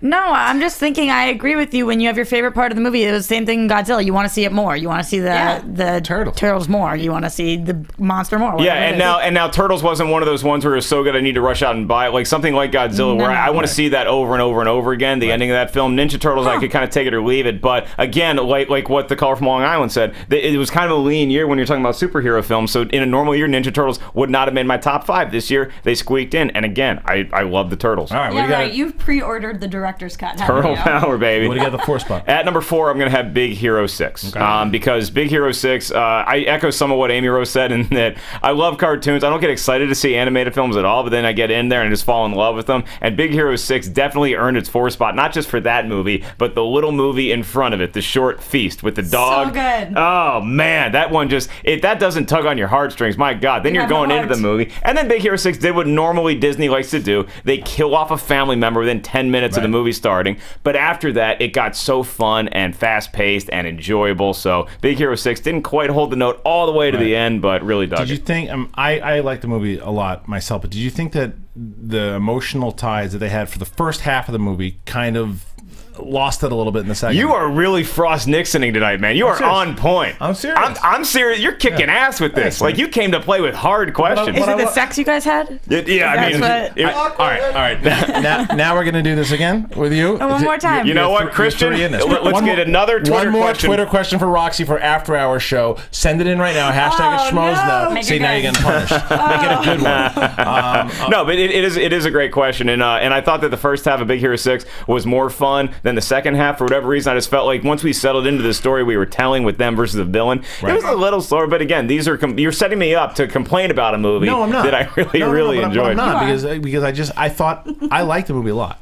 And I just think that the first half had like that humor and the emotion. The second half, they wanted to show spectacle, and that's fine. But I just thought the spectacle overweighted a little bit. I still thought it was a really good movie. Yeah, I just think it had a little bit of trouble following itself because it was so good in the first half. Now, what's interesting is that I schmoed Big Hero 6 for what that movie was, more of a family-friendly film than the other superhero movies I'm about to talk about. I schmoed that higher than I schmoed my number 3 movie, which is Captain America: The Winter Soldier. You had some time to think about it. Yeah, I had some Miller Lights and sat in the corner of Josh McCouga's apartment while I cried because all the comments came in because I schmoed Captain America lower than they wanted me to. And I have a tendency sometimes when I see a movie that I'm really looking forward to and I review it, I just kind of mention the 1 or 2 or 3 complaints I have about the film. That's just, I used to be an optimist, and somehow in college I became a pessimist, and maybe that's where it manifests itself, is I'll bitch about movies I actually liked, and that's what I did with Captain America. However, very enjoyable movie. What was Great ride. It was the Hydra? What was it what were the things that you, initially when you saw it? I think it kind of Dark Knight Rises itself a little bit for me, where you had this world that you set up that they did such pains to make it feel so realistic,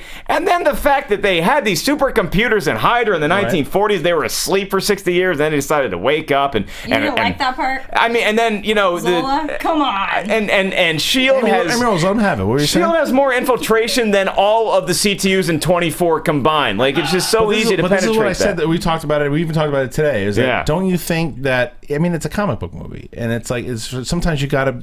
I think because that would have been a great argument to have if we're talking about the Joel Schumacher Batman movies, but comic book movies are different things. But now aliens that are involved. That's what I said. But the first half of that movie was so set up and felt so realistic, and then you're just going to throw it's a comic book movie. Let's throw in a really silly subplot. But I got to see the movie again. I'll say that before I really make a judgment as to solidifying it at number 3. But Riley, got any thoughts on this one?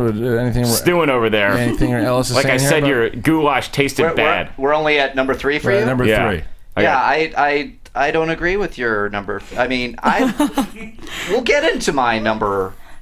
No, go. Yeah, well, go ahead and shoot an arrow, Legolas. See what happens. Yeah, but I mean, as far as it's your overall thought on Captain America, is that we're going to go through. We have different segments and stuff too, so I don't know if we'll get it. You didn't watch this though. Get the camera on Amy Rose's face. You got the camera on Amy Rose's face. I don't. We just. I didn't even tag her on any of these tweets. I'm going back in. I just want Makuga's audio and her face. What movie out of those movies that we talked about so hard did you hate the most? X-Men: Days of Future Past. It's terrible. Dead to me. It's terrible. It's so average at best. But yet you came out of Dumb and Dumber 2 like you just saw Citizen Kane. It was incredible. Is X-Men too intelligent for you? No, X-Men was too much. It's too political and no, it was stupid. It was dumb. It was dumb. It's dumb. You know what's really funny is that Makuga and I saw Captain America: The Winter Soldier. It was dumb. Remember we all saw Captain America at midnight. We took Upham and Cody to go and Copster to go see it, and Jete. We took two people from the show. I don't remember names. Jesus. And didn't go on the computer. Didn't go on the computer. Yeah, nice. It's on the microphone. Just on me, but it's fine. I love how that's a win. Kristian spills the beer and is like, "Hey, I didn't get it on the good stuff." I didn't get it on your computer. Thank you very much. What a nice guy. Coming in at the number 2 slot is going to be. I'm sorry, Amy Wait, Rose. you ended your story. What were you going to say about Captain America? We went to the thing. We went to see it and we didn't really. We were walking out and I just felt a little underwhelmed. But maybe I need to see it again. You want to hear real quick? We want to have an after hours question for Roxy. Oh yeah, I want to ask it. We got to take 3 of these characters and do that one. I did it to myself. Oh, that's really good. Yeah. Okay. At Cole Healy 912. I got your back. Okay, Roxy. No matter what. Roxy, here we go. It is a game called Marry. You did this to yourself. Oh. Yeah. Marry, make love, and kill. Say the word. We said it already. Marry, fuck, kill. Yeah. Okay. Have Roxy play Marry, fuck, kill with the crew. And here we go. Here are your 3 competitors. Are you ready, Roxy? No. Behind door number 1 is Ken Knapsack, the pit boss. Please welcome him to the room. Behind door number 2 is Mark Riley, editor-in-chief of the website. Sleep with him, he can probably get you a gig on there. Okay. Door number 3, the one, the only, the master of mispronunciation. He'll probably call you Roxette in the bedroom, Mr. JTE. Now, Roxy, the rules are simple. You have to marry one of these gentlemen, you have to fuck one of these gentlemen, and you have to murder the other one. Who you taking and why? Okay, just because he messed up so badly on the show tonight, I gotta kill JTE. Hey, we're bold. Even though I love him a lot. Okay, so now you got to marry Riley or you got to marry Ken. I've got to marry Ken because I love him the most. And Riley, I guess we're going to bed. Oh yeah, Pound Town. There you go. All right. Get my Twitter handle. I'll let you know. So what we learned from this Time is and place. Roxy, keep your mouth shut. Wow. All right. James Tanner. Never again. Never again. All right, let's try to get this back on the tracks a little bit with my number 2 film, which was X-Men: Days of Future Past. And again, I can forgive you for 2. It was such a fantastic movie, and to live up to all that hype, my biggest problem or my biggest worry going into X-Men: Days of Future Past was how are you going to get all these mutants in one cohesive story? And my How'd they get all these mutants in Carter? Dinosaurs. They got them all in, and everybody was on board for what they had in this film, because all these huge movie stars that you have in this one movie, they all knew they weren't going to get the screen time for the whole thing. None of these guys were going to Will Smith everything. Team players. So they all knocked their scenes out of the park, and it contributed to make a great product. Okay, so then what about so we got the number 1 hole. Guardians of the Galaxy, man. I go to the movies to have fun, to have a blast, and that is what this movie did on another level. I loved the Guardians of the Galaxy. It's so funny because I was watching old episodes of our show, which you can find on the Schmoes Know Podcast YouTube channel. Yeah, you know you have a wife and a daughter you should attend to. Okay. Something. But, they were watching it with me. But that's what we watched. Family entertainment. Instead of Disney shows, I watched old episodes of the podcast. But we were watching... Look, honey, that's when Mark made fun of Tiffany's dad's penis. Yeah, all right. So when we were watching, I was watching an old episode. You looked like you didn't give a shit about Guardians of the Galaxy. No, I didn't. There's a crazy raccoon coming out, and not only that, once you started hearing more about it and the trailer started coming out, then it was your most anticipated movie. Started to get on board with it, and then by the time the thing came out, I mean, even when you saw the teaser trailers, I totally was. I didn't know the source material at all going in, and then when I started seeing the teaser trailers, I was like, man, this could really be cool. I think they got the right vibe with this raccoon, with this talking tree. Chris Pratt looked like the rock star that you want him to be, and the soundtrack might have put it over the top for me as my favorite superhero movie. All right. Of 2014. Mixtape Volume 1. And so we got Mark. Can't wait to see Volume 2. Yeah, Mark Ellis has his list. Now, Schmoeville, this is where you chime in, 424-253-0504, as well as submitting your list on Twitter. There's a lot of really good ones. Let's hear some tweets here from @Aries11X. X-Men Days of Future Past had a top 5 scene of the year when Professor X and Magneto were arguing in the plane. Absolutely. It also had a better scene than that, which we'll talk about in a second. Yeah, we're going to talk about all that stuff. Wolverine's ass. Yes, we did that. I'm trying to look at... You got a phone call? Okay. You're right. Hey, you're in Schmoeville. Who do we got? Yo, Schmoes, the Time Lord himself, Mark Aquino. There he is. I am so thrilled to have the Time Lord weigh in on my top 5 list. Aquino, what do you think of my list? What problems did it have? Well, I would pick. I'm sorry. No, I agree with most of your picks, though. I would probably renumber them. My number 1 pick would be Cap 2.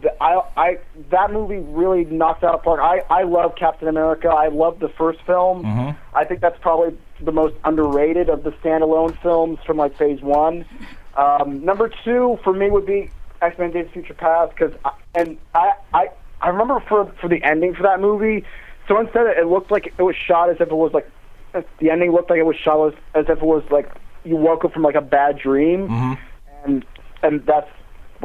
Anyway, random comment. Anyway, number 3 would be Guardians. 4 would be, I'd say, Big Hero 6. Number 5 would be Spider-Man, but then again, that's a whole different argument. I hate that movie. Anyway. But the overall list, as far as Ellis's go, you think he's got pretty much he hit at least a couple of the good ones. Me and Aquino tied with some of the other ones, and he completely flips the other ones. So his list was closer to mine. Very good. I don't know what you're talking about. All right, Aquino represent New Jersey. Now we're going to turn to the bad kid in the classroom, Roxy Striar. I don't think I'm ever going to be invited back after I say my list. Uh-oh. I'm so nervous, guys. Let's do it. Just be yourself. You can't get more hate than I got. All right, so I have to say that I didn't see Big Hero 6. I saw all the other ones. Right. And I only have 4, too, because I don't even want Teenage Mutant Ninja Turtles anywhere near my list. I don't know guys. if you're allowed to do that. Amy Rose broke the rules. Fine, it's my 5th. It's my 5th then. If I have to do 5 of the 5 that you don't, Roxy, hold strong. Did you see Turtles? Yeah. Okay, and you hated it. Yeah. Leave it off the list. Wow. It was just as simple as that. Leanne, can you make a poster with Teenage Mutant Ninja Turtles that just has Roxy on the bottom that says, yeah. Did you hate it? Yeah. I have nothing to say about that movie. I thought it was so stinky. Just like, don't want to touch it. All right, all right, so number 4. Okay, so I thought that X-Men was number 4. Whoa. I really liked it. You still wanted to share her list? No. Yeah, you're going to be so upset when I get up the ladder. What is that? Now, do you share Makuga's sentiments here? No, not at all. Nobody shares. Not at all. Oh, got it. I thought this year was a very good year for movies. Okay. I really liked. My DCU was hurting a bit, but I thought that it was a really good year. I thought that this movie was strong. I have not been the biggest X-Men fan in the past, so it didn't hit home for me like it would for somebody who has been following X-Men forever. Not a big fan of Days of Future Past? No, not Days of Future Past. First Class. No, I liked it. Okay. I like it. They just don't reach me the way that a lot of other comic book movies reach me. I think they're good. There's a lot of characters. It didn't reach out and touch you. Right. Didn't reach out and touch me. I thought that it was really well made, and I thought that it was interesting and better than some of the X-Men movies. I can't wait to hear what this. Okay, what's the top 3? Okay, number 3, we've got Winter Soldier, which I thought was awesome. I really, really enjoyed it. There's really an elephant in the room now because number 1 or 2 is going to be something not a lot of people are going to agree with. But your thoughts on Captain America first. What do you think seeing that movie? Okay, I thought Captain America was awesome. I just went and rewatched both 1 and 2 yesterday because I wanted to see them again. I thought that the first one was good. The second one was way better. I was so excited that I actually had the time to do it because the first time I watched it, I was like, all right, this is okay. The second time, I was so into it. I got to see it again. Yeah, I was just so into it. I thought I think it's amazing. The storyline was interesting. It even surprised me the second time. I try not to do too many spoilers when I talk about it. So at this point, doesn't matter. Whatever. I just thought I thought it was cool. I can't really talk about much because there is the elephant in the room. So we got to get. What's number 2? At least it's my number 2. is Spidey. Oh, thank God. How is that? Guys. All right, Hey, everybody can the peanut gallery settle down. I want to hear Roxy defend this movie. I'm going to talk to you guys about how I'm interpreting this list. It is my list of comic book movies. It is my list of comic book movies in 2014, but the question is your favorite of those movies. It's not what is the most comic book-y movie. Yeah, but you put your least favorite at number 2. Why? You still took a bag of dog shit and put it at number 2.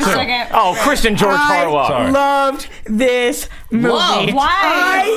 I thought it was the best rom-com. I thought it was amazing. Oh, best rom-com. Yes, I think it's a rom-com. If you look at it as a Spidey movie. Yeah, when she cracks her head and dies at the end, that is hysterical. You're sick, Roxy. Okay, the first hour of the movie really was good infinitely better, but I think it was amazing. I think Emma Stone is unbelievable. Send in another question, guys. Send in another question. Guys, their chemistry is undeniable. I'm such a love person. I love their love. I thought it was incredible that she's so cute and he's so cute and everything he did, and he was funny, and as Spider-Man, he rocked. He rocked as Spider-Man. Look, before this turns into British Parliament here, I think that she's made some good points. The engineering booth is losing their mind right now. Wait. Three idiots in there. I'm done. Turn the camera on in there, and what are you guys cackling about? This looks like a sad state back there. What is going on? You got Cobster back there, the little meatball up him. What's up? Really? Got nothing. Cobster, what are you yelling about? So, really? Mm-hmm. That's all you're going to say is really? Great. Okay, up him. Now you have the floor. That movie had like 1 or 2 good scenes. Yes. Yeah. No. Really? Can I make a point? We're looking in the engineering booth like it's kind of like the glass. It's kind of like the glass when you're naming the suspect. This looks like the worst casted Guardians of the Galaxy film of all time back there. I think Roxy made some good points because look, Emma Stone is great in the movie. She's amazing. Andrew Garfield is an incredible Spider-Man. Yes. Yeah. I thought Jamie Foxx was really good as Electro. I like seeing that character. And before, I thought he was great. Yeah. I loved him. I wouldn't put it on my list. To have sex with, so you don't need to kiss your ass. I know, it wasn't a good movie. He wasn't on the list. That's exactly. Yeah. But you totally would have anyway. Sorry. Totally would have. Poor Riley. Poor Riley. She would have killed me in bed. Okay. All right, number 1 we obviously know is Guardians. Kristian didn't even want you to explain Guardians now. Yeah. She ranked Spider-Man so high. Kristian's like, all right, next list. I understand that my credibility has been lost because everybody hated Spider-Man, but don't you guys believe in me that I was honest? I could have been not honest. Yeah, no. I could have We appreciate lied. honesty here, and you have a chance to redeem yourself by telling everybody the world is listening. Why is Guardians of the Galaxy the best superhero film It doesn't of 2014? even matter anymore. It was absolutely number 1. I went to. I was blown away from the first time that I watched it. My number 1 movie is Ernest Goes to Camp. All right. Was it all the sex that you were having?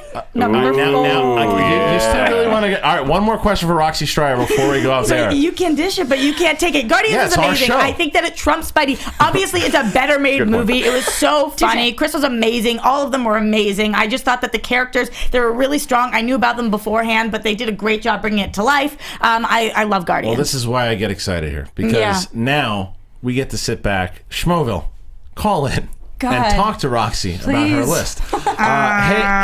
Hey, you're in Schmoville. Who do we got? Thank you, Jason. Nobody wanted to call in. They all heard Spider-Man. They all hung up. George McCann. Oh, wait a minute. Wow, a ghost from Christmas past. Okay. George, tell us about Roxy's list and what you thought about it. I think that Spider-Man 2's crap and Webb had something good and was bullied by the studio system. There were some good scenes in that movie. I agree Guardians with of the Galaxy was, I think, probably the best time. Oh, what happened? Well, at least you agreed with me about Guardians. We lost Georgie, but yeah, you went one. Have Georgie call back. Georgie, call back. 1 for 2 with Georgie. So I knew that Guardians was going to be a hit amongst you guys, and I knew that you weren't going to like Spidey. But guess what? You were honest. I stand by it. All right. Well done. As you should. We got another call, JT. Turn your computer down. Hey, you're in Schmobile. Who do we got? Fired. Hello. Hey, turn your computer down. Who do we got? Oh, it's Alan from Tampa, Florida. Hey, Alan, what's up, dude? So, what did you think of Roxy's list? Keep in mind, I'm a good person. All right, Roxy. I'm not gonna rip you to shreds, okay? Like everyone's got their own opinions. You like Spider-Man 2? It's awesome. It's like talking to someone who has an alcohol problem. I saw all the movies, all the superhero movies this year. My number 5 is Teenage Mutant Ninja Turtles. Wasn't the best, but I at least had a little bit of fun in the theaters. It made me laugh a couple times and decent action. Whatever. Number 4. Whatever. I'm gonna go with Big Hero 6. Had a lot of fun. I'm liking this list so far, Alan. You're 2 for 2 in my book. What do you got at number 3? Number 3. 1 for 1. This I kind of flipped between 3 and 2.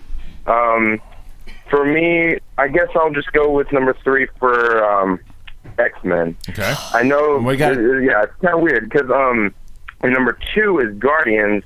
And I can explain, and obviously Captain America is number 1, but number 1 is Guardians. For X-Men and Guardians, X-Men, I do admit it is a better film than Guardians and Captain America. I barely found anything wrong with X-Men. I thought it was pretty much flawless, but for some reason it just didn't hit me like the other two films did. Right. And Guardians, it blew me out of the water. I had a lot of fun. I watched it 3 times in the theaters, in IMAX, 3D, all the shebang. I saw Captain America once in IMAX in 3D, like in the theaters, but there was something about Captain America that I really Well, wanted to it had that spy thriller feel to it for sure. So what do you? That was your last one. Before I go, I gotta say, Captain America. I watched it so many times. It is my favorite of the year. See, I gotta see this Captain America thing again. Thanks, Alan. Yeah. Great call by Alan, yeah. He's good in my book because he said X-Men was the best film, even if he didn't enjoy it the most. You know, but he made a great point because X-Men Days of Future Past, there was nothing wrong with it, and I love the end when he lifted up RFK Stadium, the home of the Washington Redskins, and dropped it on Capitol Hill, but it just didn't quite punch me the same way that Guardians did. Right. That really hurt, Amy. So, for whatever reason. All right, so I will chime in with my list here. Please save it. Yeah, please. Number 5. I actually had Spider-Man 2 at 5. Five. Well, because it was the lesser of two evils with Teenage Mutant Ninja Turtles, and it was a back and forth. For me, I actually agree that Teenage Mutant Ninja Turtles? Yeah. P.U. Nicely done. Yeah, she's great. Leanne's great. I actually think that Roxy is right as far as the romance, and we've talked about this on spoilers. Yeah. The romance worked for sure. It was so dreamy. The tone was so sloppy. It was a cartoon at one point, and then it was a serious drama, and then it was it just was all over the place. How about the rhino? Come on, Spidey. But do you think that it did a good enough job to set up a great Spider-Man 3 redemption, or do you think the franchise is in trouble? It's in trouble. It's in serious trouble. That's why they're reaching out to try to do the Sinister Six, and that's why they're trying to do all these other movies that try to breathe life into it. There's all these rumors of Spidey coming back to the Avengers, at least with some deal, so they're able to make it work. Without Emma Stone. It's a mess. It's a mess. So, and then, spoiler alert. Yeah. So, Riley, what were your overall thoughts? I know you weren't a big Spider-Man 2 fan, were you? No. What were your thoughts? So you loved it? I hated that movie. But I just slept with you. The worst part about that movie Chili's or Spider-Man 2? Ooh, Spider-Man 2. Come on. Spider-Man 2. Yeah. Look, remove Electro from the movie completely and you have a good movie. Yeah, I am dead serious. That movie. There's more to it. Rhino? What about Rhino? And Rhino. Yeah. And what about... and that guy, that German guy. No. The relationship between Peter and Harry Osborn was so fantastic. Yeah, and then they played on that more. Yeah, but it goes to your point, Kristian. So that tone was so all over the place because you had that great scene, then you had a cartoon with evil German Nazi guy building Electro and all that nonsense. Good for him. And then, who are you, Roxy? Lose my Twitter handle. Where's her dunce cap? Well, we need it. Riley goes dark quick. He's just like, who are you, Roxy? Lose my Twitter handle. Go fuck yourself. Whoa. I didn't say go fuck $5 on the bed. Get out. Yeah, Riley and Roxy slept together. Then he just stared at her while she was asleep. Let's give her a 20. What the fuck? Yeah, a 20. Yeah, you gotta. You can say it. You can say it. Yeah, fuck it. All right, so Spider-Man 2, you had to put that or Ninja Turtles on the list. You took that. What do you got it for? Then I go Big Hero 6. Like I said, I really enjoy this film. It's just the same thing. Not as big of a tone shift with Spider-Man 2, but for me, Big Hero 6, I did mention it when you were talking about it. I was so into this movie. I was like 5 out of 5 schmoes as I'm watching the first hour of this movie. I mean, this movie's perfect. Like the back and forth with Hero and his brother and why he's doing what he's doing and assembling this team, and the dark side that Hero had him in as well, and Betamax is amazing. Of course, you bring up the dark side. Of course. Do you get your daughter a Betamax for Christmas? Is that one of the things? I should, but he said whatever. That's the number one toy this year. Next year it's going to be the Star Wars thing. But I thought the second half they really wanted to get into spectacle, and they did. And I just thought it took a little away from the story. But I really liked the movie a lot. Okay, so at the 3 hole, Kristian has Guardians of the Galaxy, winning a bronze medal. You douche. Am I feeling a little less? I think we're close. We're close. Okay, now I'm going to go ahead. We're going to play the fun game. Mark guesses why Kristian didn't put this movie higher. Why is that? I think that you thought it ran out of steam a little bit towards the end. Lack of a really strong villain presence, and the fact that some of the jokes didn't hit you as hard as you wanted them to.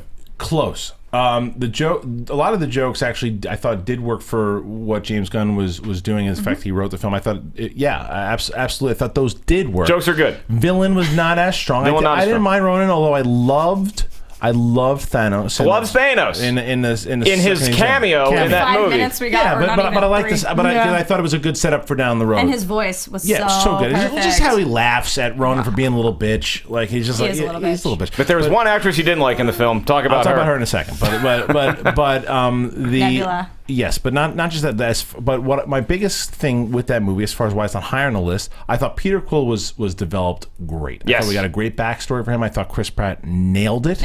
Really great character. One of the most memorable characters in movies in a very long time. Good jacket too. I got to get one of those for the cold season. Love that jacket. I thought he was the only very well developed character. You got some with Dax being with his family and stuff, and that could very well be the sequel's job down the line to develop them more. But in this movie, I would have liked to seen a little more development. I thought they worked well. I thought Rocket was awesome. But a little more development would have been cool. And yes, I couldn't... Nebula was her name, right? I thought Karen... What's her name? Gillan. Yeah, I thought she was not good. I thought she was trying to be in a superhero movie. But she looked great. Sure. Oh, yeah. Sure. There's nothing I can say about the costumes, but I thought she was just overcooking it. I'm telling you, man, that Thanos, I think that it suffered from a lack of a strong villain presence, too. And I didn't even think that, what's-his-face, Ronan, I was like, he's okay. He's okay. He didn't really do it for me, but just the presence of Thanos, just knowing that he was lurking behind the scenes, pulling the strings, made me excited. And then I would go to X-Men Days of Future Past. What? Wow. From Cap 1. Yeah, it's because... And I loved X-Men. Loved it. I saw it twice in the theater. Thought it was great. I loved that they just eliminated that shit pile on wheels called X-Men 3. Let's not even say the name. Awesome. We're sorry about what we did. Let's clear it. You cannot put poo on wheels. It does not work. Well, you don't know that. Apparently it does to Makuga. That's right. But they got rid of it. They got rid of a lot of the timeline. They're going to be able to do so much more now with the timeline because of the way that they did it right. I think Terminator might actually do it wrong. This did it right. So it's not as easy as it looks on paper. It's just to go back and eliminate the last two Origins and then X-Men 3. It's hard to do. You gotta make it clever. And I tell you, even though Wolverine's great, McAvoy, it's that dude's movie. I think it was an Oscar-worthy performance. It really, listen, it was really a performance that it shows you how the reason why Suicide Squad got the cast that they did, because when you get McAvoy doing a type of performance like he did in that, it's an actor's game to where you don't have to. It's not just a paycheck. They're literally putting in emotion. There's a lot of depth to Professor X in that particular role. So, do you see the chills? Yeah, it's true. He was so good. So that's why it comes in at number 2. Number 1 is Cap 2. I thought, because I liked Cap 1, I didn't love it. I saw Cap 2, and when I went and saw when we saw the trailer at Comic-Con last year. Oh my God! Did that not get your goat? I thought it was okay. Like when I saw the first trailer, I was like, "That's cool. That could be fun." And then when I saw it in the theater, it just showed, it cemented what Marvel is doing as a company, that they can, like, even we're just talking about Guardians, where they do like a space opera and it's such a different tone from this clear spy thriller, and they get spy thriller, Condor himself, Robert Redford, they put him in the damn movie. Bob was great, and it works so well. Hydra. But that had such a point. That's why I think Hydra was so crucial to that, because of the overall arc that it's going to play in this cinematic universe. Yeah, I get that, and I get that there's this real threat. It just felt a little more far-fetched, even more than the aliens and the Avengers did to me. I have put to bed my complaints about Iron Man 3, or Iron Man not showing up in Captain America 2. Even though they referenced it, that he can make an appearance at a senator's kid's birthday party, but he can't fly and help his buddy. I've accepted that. It's a standalone movie. I get it. Really like the picture. Stop sending me hate. You're gonna get him in 3, so there you go. Why? Oh, yeah. and they're not going to be buddies in 3. I do want to see Captain America and Drax have a conversation, which would be very interesting. Okay, so that's my list. Now we can take a quick phone call on that one, and then we'll get into some of these topics that we can all talk about. All right, hey, you're in Schmoeville. Who do we got? Hello, we're in Schmoeville. Who do you got? Jeez. Who you got? That's why I killed them. Next. Well, Kristian, I don't think that we're going to have a phone call. You want me to play the role of somebody? No. You've gone full safe. Hey, you're in Schmoeville. Who do we got? Turn the computer down, though, brother. Could be assistant. Hey, man. Can you hear me? Hey, yeah. Who do we got? Oh, shoot. What's up, fellas? This is Brian. It's from Striar, California. Hey, Brian. So, Brian, what'd you think? All right, Chris, I got to totally agree with you. Captain America 2, hands down, the best one ever. It was really good, wasn't it? Yeah, ain't wrong just to get mad at me, sweetie. But listen, I love... Wow, he's hitting on you. What did he say? He said marry me, I think? Marry me. This is for you, buddy. Yeah, why do people keep thinking I said Dax? Did I say Dax? I said Drax. You said Drax. You did say Drax, yeah. What? You said Dax once. I said Dax? Yeah, I'm keeping Well, I didn't say. That's I didn't his mean. nickname. They're on a first name basis. It's fine. I'm gonna fire JT. All right. Well, someone is proposing to you now. So let me ask you real quick. So your overall was Captain America 2. What did you like about it, real quick, dude? Okay, honestly, with Captain America 2, like, I seen the first one, right? Mm-hmm. And I hate it. I hate Captain America. When I say I hate this dude, I hate it with a passion. Okay. But when I saw Captain America 2... Are you Russian? As me being an Army soldier and whatnot, man, it brought me back to my roots. It gave me that heart, that love. It just showed me everything about just being an American hero. Love that. And honestly, that's the closest thing I ever seen as far as that one. And y'all don't hate on me, but I love Man of Steel too. No, that's fine. I don't hate on you. Totally fine. I know how it feels to love a movie other Thanks people for the don't call, love. dude. He didn't like Captain America at all, and then he loves Captain America and everything having to do with this great country of ours. Me and that gentleman are going to go see a Florida-Georgia state line country concert. Yes! All right, let's get into a couple of these topics now. So now we're going to do a few topics, and you guys, again, chime in with hashtagging Schmoes Know and all of us. So our favorite villain in all of these superhero movies. This is everybody involved here. We'll chime in. So who is your favorite villain in all these movies that we've talked about so far? I'll start. For me, it was Winter Soldier. I thought the Winter Soldier, even though maybe he had a little change of heart at the end-ish, he was a badass. But you know, these films are so complex and the characters are so in-depth that you're never going to have a clear-cut villain, or at least not that often. You're just going to have somebody that's just totally evil, like what kind of Thanos is, you know? Right. I mean, that dude's pure evil. Right? The best villain this year, hands down, once again, ladies and gentlemen, Nicholas Sparks. Besides that, the best hero in a superhero, or the best villain in a superhero film, can I say Magneto, even though he was a good dude for some of this? Still got rotten in him. But oh my God, he picked up RFK Stadium and he threw it at the government. That's He sure mean. did. He sure did. I'd go Winter Soldier as well. Magneto, because it's for mutant kind, so it's not like he's just fighting to be. I'm a human, dude. Amy Rose. That goes against everything I believe. But the counter argument to that is that the Winter Soldier was programmed. He was, but still in that program, you know, working with that aspect of it, it was just so good and intricate. And that end credits scene is so, when he's piecing it together and he's staring at him and he's just like, it's so good. And like, it's really interesting to see where they're gonna go next, because obviously there's different arcs that could follow, and like how big of a role is he gonna have. 100%. So I'm intrigued. Roxy, would you like to choose the Rhino?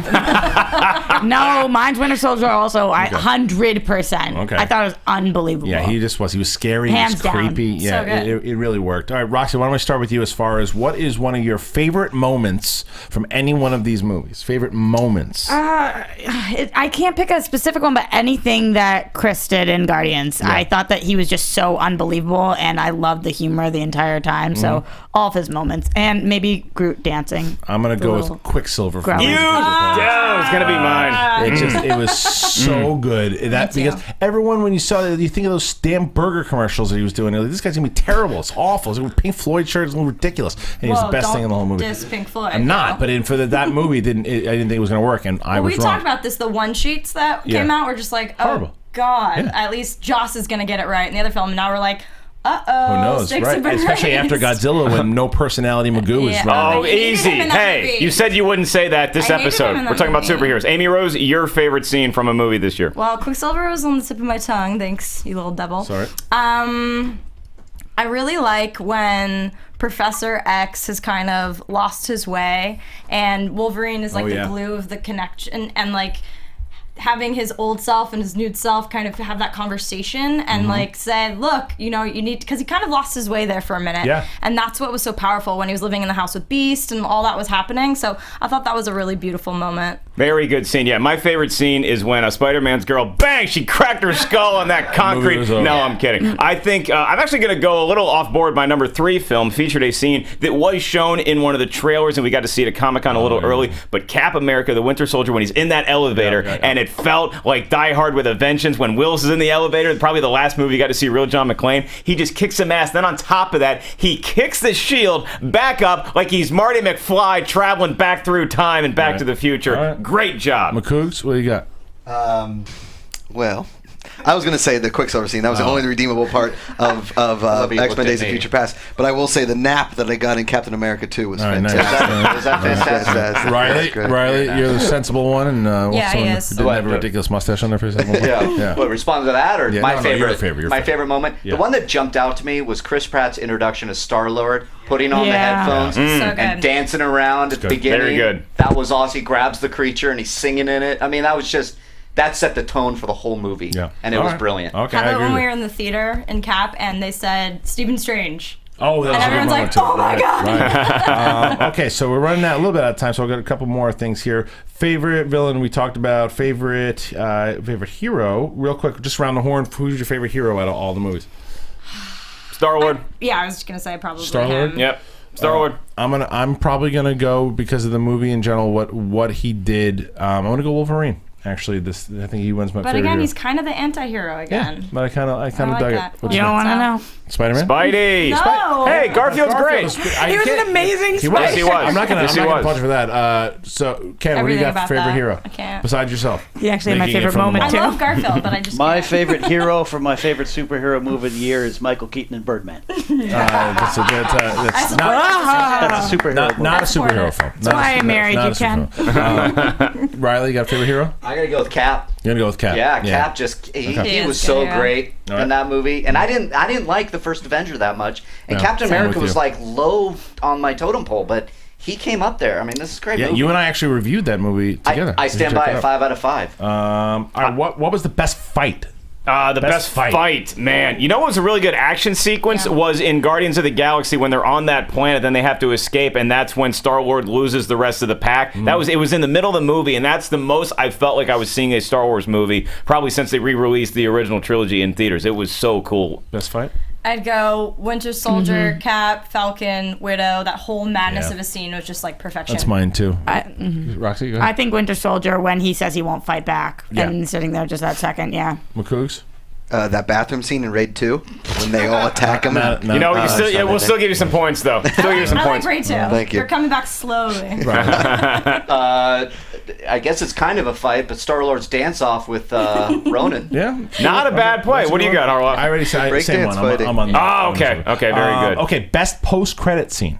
Yeah. Dude, there's no way The that you Wolverine. Wolverine. That was last year. I'm just telling you, that's the best ever. No, this The year. What was best the best ever. this Winter year? Soldier, no question. It's pretty good. No question. I gotta go Apocalypse. What was Winter Soldier? That was that Winter Soldier Groot was the was one. amazing. Winter Soldier was the Quicksilver one, right? No, Winter Soldier, when he Soldier goes- he's at the museum. Bucky goes and he sees. Oh, right. No. There was the Avengers. Oh yeah, then tease.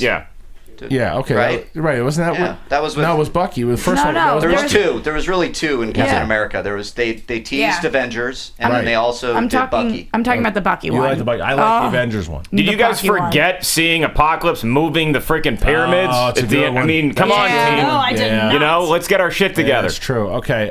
It's hard. All right, so we only have a little So bit of time good. left here. Here's a couple things we're not going to get here. Oh, what about best music? Who had the best Guardians of the music? Galaxy, next Yeah, question. it's not even close. Next question. Best score? You think best score? Best score for Yeah. me is X-Men: Days of Future Past. remember? John Yeah. Ottman bringing Haunting. back. And you didn't say that though. X-Men No, being but from the X2. soundtrack of Guardians is like. Did you hate incredible. Guardians Yeah. was like Guardians was like Dazed Done. and Confused. It was incredible. Guardians had good music for sure, but I So think for me, good. best music was X-Men. Yeah, I'm with you. I like the But score. It's a score. Yes. Exactly. It's a score Thank you. versus soundtrack. Well, music. So We it's said like, music though. So music's both. Mixtape They one. can coexist. Yeah, still taking All right. Guardians. Let me ask you guys a quick question Yeah, around the horn really quick. Best comedy or best comedic moment or best comedic character? Is anybody not taking the raccoon? Peter Quill, I say. Over Rocket? Yeah. Oh, you are out of order. This whole court is out of circle order. and they're talking about the plan. I mean, come on. I'm just kidding. All right. Are you really? No. So we I don't know who you are anymore. Me either. You get another black guy. This is for everybody real quick. They're here. So what are you most excited about in the superhero genre, not just next year, in general? Everything that's coming out with DC, everything that's coming out with Marvel, anything in general. God, that's a big question. Everybody, Copster, get your little body in there and go talk. So everybody's going to talk about let the peanut gallery go first. Copster, lead us off. Chime in quick. With your little out body. of every movie coming out, what's your most excited? What are you looking Comic book, Batman v Superman. It's got to be. It's the first time I've ever seen those guys face off with what? What are you doing? Come on, no talking. Just tell me. Batman v Superman. Okay, yeah, all right. JT ruined it. JT. Hold on, let me check Schmoes Know, make sure it's not an article. Come on. Nice callback. I would say Batman vs Superman. It's got to be Batman vs Superman. Ups. Civil War. Nice. See, he knows how to. When Ups is on the mic, he knows how to play. Meatball. I'm interested in seeing if after Spider-Man 3, Garfield is going to come back for the money or just quit. That's because he looks like Andrew Garfield. He's making a lot of money this summer with birthday party appearances. Come back forever. Avengers. Wait, Makuga, which one? Avengers. Which one? Which part? Part one? The one that's coming out next year, or parts 1 or or 2? Infinity Gauntlet. Age of Ultron. Age of Ultron. Okay, right. Batman vs Superman. Batman vs Superman. Ken. Pass. Next question. Ken's got Star Wars on the brain. What do you got? Come on. And you can't fault the guy. Superhero movie I'm looking forward to? Yeah. Guardians 2. I love Guardians. Guardians 2. Okay. Amy Rose. Apocalypse. Apocalypse. But then in the DC sphere, Batman v Superman, I mean, it's going to be epic. All right. Roxy. Either Suicide Squad or Wonder Woman. Is there another? Suicide Squad is looking pretty. Yeah, it's looking amazing. Is there another Punisher short coming out on the internet anytime soon? Then I gotta go with Batman v Superman. I love the Avengers to death, but if I'm at a movie theater and that movie's playing in one screen and Batman v Superman's on the other one, there's nothing not named Star Wars that I'm not taking over Batman v Superman. DC, you killing it. I'm going with Civil War. To me, Civil War. I'm with Ups. good. I actually think it's going to just change the way we have been watching these Marvel movies. Okay, we got to end it real quick. I want to let you guys know next week, very, very popular YouTube personality, Comic Book Girl. Yes. 119. No, just 19. Comic Book Girl 19 will be on the show next week. Very excited to have her on here. We're going to be talking about some of our best movies of the year in general. That'll happen. Amy Rose Eisenbach, where can the good people find you? At Amy Rosie on Twitter and Instagram. Had fun. Thanks, guys. That's right. You're going to come back again. Roxy Striar, you find her on DC Movie News as well. Or in Mark Riley's bedroom. Oh, yeah. Make sure you watch the After Hour show. Make sure you rate the show on iTunes. Subscribe. Do all that stuff. Get us in the top 10 on TV and film once again. And we're going to get our damn sushi bet. Riley and I, we won sushi. You animals are taking us out. It's probably going to happen next week. I don't know what you're talking about. That's at Kristian Harloff. I'm at 5150 Ellis. We are at Schmoes Know. Kristian, what do we say at the end of the show? Peace out, mother Fs.